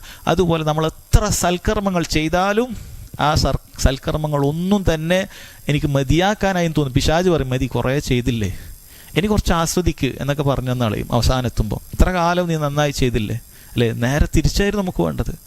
നേരെ തിരിച്ചായിരുന്നു നമ്മൾ രക്ഷപ്പെടുമായിരുന്നു. തിന്മകളിലായി അവസാനം നന്നായാലും നമ്മൾ രക്ഷപ്പെടുമായിരുന്നു. പക്ഷേ അവസാനത്തിൽ മോശമാക്കിയാൽ അത് മോശമായി പോവും. അതുകൊണ്ട് തന്നെ ഇതിൽ നിന്ന് മറ്റൊരു ഫായദയും കൂടിയുണ്ട്. നമ്മൾ ഏതൊരു കർമ്മവും ചെയ്യുന്ന സമയത്ത് ഏറ്റവും നന്നാക്കി ചെയ്യണം. കാരണം ഇതൊരു പക്ഷേ എൻ്റെ അവസാനത്തെ കർമ്മമാകാം, ഇതെൻ്റെ ഒരു പക്ഷേ അവസാനത്തെ കർമ്മമാകെങ്കിൽ നമ്മൾ രക്ഷപ്പെട്ടു. കാരണം അവസാനം വരെ നന്മ ചെയ്യാൻ പറ്റി രക്ഷപ്പെട്ടു, ഒരിക്കലും തെറ്റിയിട്ടില്ല. അതുകൊണ്ട് ഓരോ ദിവസവും നന്നാക്കാൻ ശ്രമിക്കണം. ഓരോ നാളെയും നന്നാക്കാൻ വേണ്ടി നിയത്തുകൾ ഉണ്ടാകണം. നബി സല്ലല്ലാഹു അലൈഹി വസല്ലം പറഞ്ഞല്ലോ, ഇദാ ഖുംത ഫീ സലാത്തിക ഫസല്ലി സലാത്ത മുവദ്ദിഇൻ, നിസ്കരിക്കാൻ വേണ്ടി നിന്നാൽ വിട പറഞ്ഞു പോകുന്ന ഒരുവൻ നിസ്കരിക്കുന്ന പോലെ നിസ്കരിക്കുക. ഈ ഇശാ നിസ്കാരം അവസാനത്തെ നിസ്കാരമാണെങ്കിലോ, നമ്മൾ ഏറ്റവും നന്നായി നിസ്കരിക്കാൻ സാധിച്ചിട്ടുണ്ടെങ്കിലോ അൽഹംദുലില്ലാഹ്, ഏറ്റവും നല്ല അമലിലൂടെയാണ് നമ്മൾ മരണപ്പെടുന്നത്. എന്നാൽ നമ്മൾ അശ്രദ്ധയിലും മറ്റുമൊക്കെ ആയിട്ടാണ് നമ്മൾ കർമ്മങ്ങൾ പാഴാക്കി കളഞ്ഞതെങ്കിലോ നമ്മൾ മോശപ്പെട്ട ഒരു കർമ്മമായിട്ടായിരിക്കും അവസാനം ചെയ്യുക. അപ്പോൾ ഓരോ കർമ്മങ്ങളും അത് നന്നാക്കി ചെയ്യണം എന്ന് അറിയിക്കുന്ന ഒരു ഹദീസാണ് എന്ന് മനസ്സിലാക്കുന്ന ഒരു ഹദീസാണ് എന്നാണ് പറഞ്ഞിട്ടുള്ളത്. എൻ സഹോദരങ്ങളെ, പിന്നെ തിരിച്ചും ഇതിൽ പറഞ്ഞത് കാണാൻ സാധിക്കും. ഒരാൾ ഒരു നരകക്കാരൻ്റെ പ്രവർത്തനം ചെയ്തുകൊണ്ടേയിരിക്കും, അവസാനത്തിൽ അയാൾ സ്വർഗത്തിൽ പ്രവേശിക്കുകയും ചെയ്യും. ഇങ്ങനെയുള്ള എത്രയോ ചരിത്രങ്ങൾ നമുക്ക് കാണാൻ സാധിക്കും, അല്ലെ? അവസാനം ഒരു ദിവസം മാത്രം മുസ്ലിമായ ആളുകൾ, അല്ലെ? ആ തൊട്ട് ദിവസം മുമ്പ് മരിച്ചിട്ടുണ്ടെങ്കിൽ അവസ്ഥ എന്തായിരിക്കും? നരകത്തിൽ ശ്വാസതനാകുന്ന ഒരവസ്ഥയായിരിക്കും. ഒരു ദിവസം മാത്രം മുസ്ലിമായി ജീവിച്ച ആളുകളുണ്ട്. ഒരു അമല് പോലും ചെയ്യാൻ സാധിക്കാതെ മരണപ്പെട്ടു പോയ ആളുകളുണ്ട്. മുസ്ലിമായി ഉടനെ തന്നെ മരണപ്പെട്ടു പോയ ആളുകളുടെ ചരിത്രം നമുക്ക് കാണാൻ സാധിക്കും. അല്ല, ഇന്നും അങ്ങനെയുള്ള ചില ചരിത്രങ്ങളൊക്കെ നമ്മൾ കേട്ടിട്ടുണ്ട്. അയാൾ മുസ്ലിമായി അധികമൊന്നും ജീവിച്ചിട്ടില്ല, ദീർഘകാലം ഒരവിശ്വാസിയായി ജീവിച്ചൊരു വ്യക്തിയാണ്. ഒരാഴ്ച മാത്രം മുസ്ലിമായി ജീവിക്കാൻ ഭാഗ്യം കിട്ടിയ ആളുകളൊക്കെ ഉണ്ട്. പിന്നീട് അയാൾ മരിച്ചപ്പോൾ തർക്കാണ് ഇയാൾ എവിടെയാണ് മറമാടേണ്ടത് എന്നുള്ളത്. നമ്മുടെ നാട്ടിൽ സംഭവിച്ച കാര്യമാണ്. കാരണം ആളുകൾക്ക് അറിഞ്ഞിട്ടില്ല, ആളുകൾ മനസ്സിലാക്കിയത് ഇയാൾ ഇത്രയും നാളും ആ മതത്തിൽപ്പെട്ട ആളാണെന്നാണ്. അയാൾ ഒരു ആഴ്ച ആയിട്ടുള്ളൂ. കാരണം അയാൾ മകൻ നേരത്തെ മുസ്ലിം ആയതാണ്. അയാളുടെ ദാവത്തിൽ ഒരാഴ്ച കൊണ്ട് ഉപ്പ മുസ്ലിമായി, ഒരൊറ്റ ആഴ്ച അയാൾ ജീവിച്ചിട്ടുള്ളൂ. അള്ളാഹു സുബ്ഹാനഹു അടുക്കൽ ഈ ഒരാഴ്ചത്തെ കണക്കെ അയാൾക്ക് ബോധ്യപ്പെടുത്തേണ്ടുള്ളൂ. കാരണം അയാൾ മുസ്ലിം ആകുന്നതോടുകൂടി കഴിഞ്ഞു പോയ മുഴുവൻ കാര്യങ്ങൾ അള്ളാഹു തആല പുറത്തു കൊടുത്തു. പിന്നെ ഈ ഒരാഴ്ച കാര്യമാണ്. എത്ര കുറവായിരിക്കും അയാളുടെ സംസാരത്തിൽ വന്ന അബദ്ധങ്ങൾ, അല്ലെ എത്ര കുറവായിരിക്കും അയാളുടെ മറ്റ് കർമ്മങ്ങൾ. അള്ളാഹു തആല അവസാനത്തെ അയാൾക്ക് സ്വർഗത്തിലേക്കുള്ള അയാൾ കാര്യം അയാൾ മുസ്ലിമായിട്ടാണ് മരണപ്പെട്ടത്. അതുകൊണ്ട് സ്വർഗത്തിൽ അയാൾ ശാശ്വതനായി ഉണ്ടാകുക എന്നുള്ളത് സംശയമില്ലാത്ത കാര്യമാണ്. അല്ല, അയാൾ സ്വർഗത്തിൽ പ്രവേശിക്കുമെന്നുള്ളത് സംശയമില്ലാത്ത കാര്യമാണ്. മുസ്ലിമായിട്ടാണ് ഒരാൾ മരണപ്പെടുന്നത് എങ്കിൽ അത് അങ്ങനെ തന്നെയാണ് എന്ന് മനസ്സിലാക്കുക. അതുപോലെ തന്നെ ഇത്തരം ഹദീസുകൾ കേൾക്കുമ്പോൾ നമ്മൾ മനസ്സിലാക്കണം മറ്റു പ്രധാനപ്പെട്ട ഒരു പാഠം സഹോദരങ്ങളെ. ഇതേപോലുള്ള ഹദീസുകളൊക്കെ കാണുമ്പോൾ ചിലപ്പോൾ നമ്മൾ കാണും അള്ളാഹു സുബ്ഹാനഹു വതആല ഉദ്ദേശിക്കുന്നവരെ അവൻ നരകത്തിലേക്ക് പ്രവേശിപ്പിക്കും. യഹ്ദി മയ്യഷാ, അള്ളാഹു ഉദ്ദേശിക്കുന്നവരെ അവൻ ഹിദായത്തിലാക്കും. ഓ യുദല്ലു മയ്യഷാ, അള്ളാഹു ഉദ്ദേശിക്കുന്നവരെ വഴിപിഴപ്പിക്കും.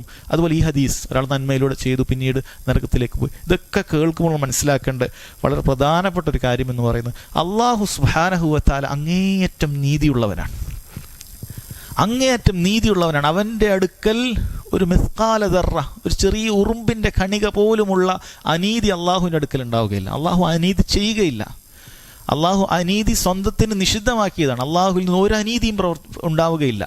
അല്ല, ഒരാൾ നമ്മൾ നന്നായി പ്രവർത്തിക്കുക, സൽക്കർമ്മങ്ങളൊക്കെ ചെയ്യുക, നല്ല മനുഷ്യൻ ഇഖ്ലാസോടുകൂടി ചെയ്യുക, ഉള്ളും പുറമൊക്കെ നന്നാക്കി ജീവിച്ചൊരു മനുഷ്യൻ അള്ളാഹു സുബ്ഹാനഹു വതആല അവസാനത്തിൽ അവനെ കൈവിടുക, അള്ളാഹു അങ്ങനെ ചെയ്യുകയില്ല. അങ്ങനെ നമ്മൾ വിചാരിക്കരുത്. അള്ളാഹു തആല നന്നായി ജീവിച്ച ഒരാൾ അള്ളാഹു സുബ്ഹാനഹു വതആല കൈവിടുകയില്ല, മറിച്ചാണ് ചെയ്യുക. അള്ളാഹു സുബ്ഹാനഹു വതആല നന്നായി ജീവിച്ച ഔലിയാക്കൾ റബ്ബ് സുബ്ഹാനഹു വതആല തെറ്റിൽ നിന്നുള്ള സംരക്ഷണമാണ് നൽകുക. അള്ളാഹു തആല അത് പറഞ്ഞിട്ടുള്ള കാര്യമാണ്. അവൻ്റെ കണ്ണ് അള്ളാഹുവിൻ്റെ കണ്ണാണെന്ന് പറഞ്ഞിട്ടുണ്ട്. അതിൻ്റെ വിശദീകരണം അവൻ അള്ളാഹു തൃപ്തിപ്പെടുന്നതേ കാണുകയുള്ളൂ. അവൻ്റെ ചെവി അള്ളാഹുവിൻ്റെ ചെവിയായി തീരും. അതിൻ്റെ വിശദീകരണം അവൻ അള്ളാഹു തൃപ്തിപ്പെട്ടതേ കേൾക്കുകയുള്ളൂ. അവൻ്റെ എല്ലാം അങ്ങനെ തന്നെ. അള്ളാഹുവിന് തൃപ്തിപ്പെട്ട ഒരവസ്ഥയിലേക്ക് അവൻ അള്ളാഹു മാറ്റും. കാരണം അവൻ അങ്ങനെയുള്ള നല്ല മനുഷ്യനാണ്. ഔലിയാക്കളായ ആളുകൾ അള്ളാഹു തആല അങ്ങനെയാണ് മാറ്റുക. അവർ അള്ളാഹുവിൻ്റെ തൃപ്തിയിലുള്ള സ്ഥലങ്ങളിലും സംസാരങ്ങളിലും അവസ്ഥകളിലും ഉണ്ടാവുകയുള്ളൂ. അപ്പോൾ നമ്മളത് മനസ്സിലാക്കേണ്ട കാര്യം. ചിലർ വിചാരിക്കും ഞാൻ നന്നായി കർമ്മങ്ങളൊക്കെ ചെയ്ത് റബ്ബ് സുബ്ഹാനഹു വതആല അത് പാഴാക്കും. ഇല്ല, അള്ളാഹു തആല മുഹ്സിനീങ്ങളെ പാഴാക്കുകയില്ല. നമ്മൾ ശ്രദ്ധിക്കേണ്ടത് നമ്മൾ ഉള്ളു നന്നാക്കണം എന്നുള്ളതാണ്. നമ്മൾ ചെയ്യുന്ന സമയത്ത് ഉള്ളു നന്നാക്കണം, അള്ളാഹ്ക്ക് വേണ്ടി ചെയ്യണം. എങ്കിൽ അള്ളാഹു സുബ്ഹാനഹു വതആല ഒരിക്കലും നമ്മളെ പാഴാക്കി കളയുകയില്ല എന്ന പ്രതീക്ഷയോടുകൂടി തന്നെ നമ്മൾ ചെയ്യണം. നമ്മൾ നമ്മുടെ അവസ്ഥയെക്കുറിച്ചിട്ടാണ് പേടിക്കേണ്ടത്. അള്ളാഹു തആലയുടെ അനീതി നമ്മൾ ഒരിക്കലും വിചാരിക്കേണ്ടതില്ല. അള്ളാഹു നീതി മാത്രമേ ചെയ്യുകയുള്ളൂ. അള്ളാഹു സുബ്ഹാനഹു വതആലയിൽ നിന്നും അനീതിയുടെ ഒരു കണിക പോലും ഉണ്ടാവുകയില്ല. നീതി മാത്രമേ റബ്ബ് സുബ്ഹാനഹു വതആല ചെയ്യുകയുള്ളൂ എന്ന് മനസ്സിലാക്കുക. അതുപോലെ നേരത്തെ പറഞ്ഞതുപോലെ നമ്മൾ എത്ര നന്മകൾ ചെയ്താലും നമ്മൾ ഒരിക്കലും വഞ്ചിതനാകാൻ പാടില്ല.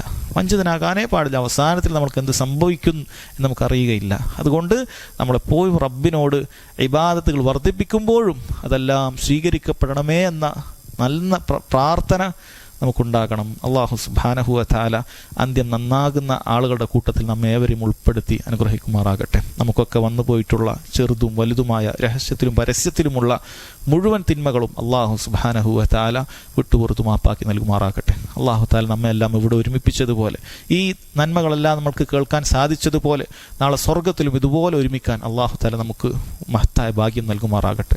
വഹദാ വല്ലാഹു തആല അഅലം വസല്ലല്ലാഹു അലാ നബീന മുഹമ്മദ് വഅലാ ആലിഹി വസഹ്ബിഹി വസല്ലം. സുബ്ഹാനകല്ലാഹുമ്മ ബിഹംദിക അഷ്ഹദു അൻ ലാ ഇലാഹ ഇല്ലാ അൻത അസ്തഗ്ഫിറുക വഅതൂബു ഇലൈക്.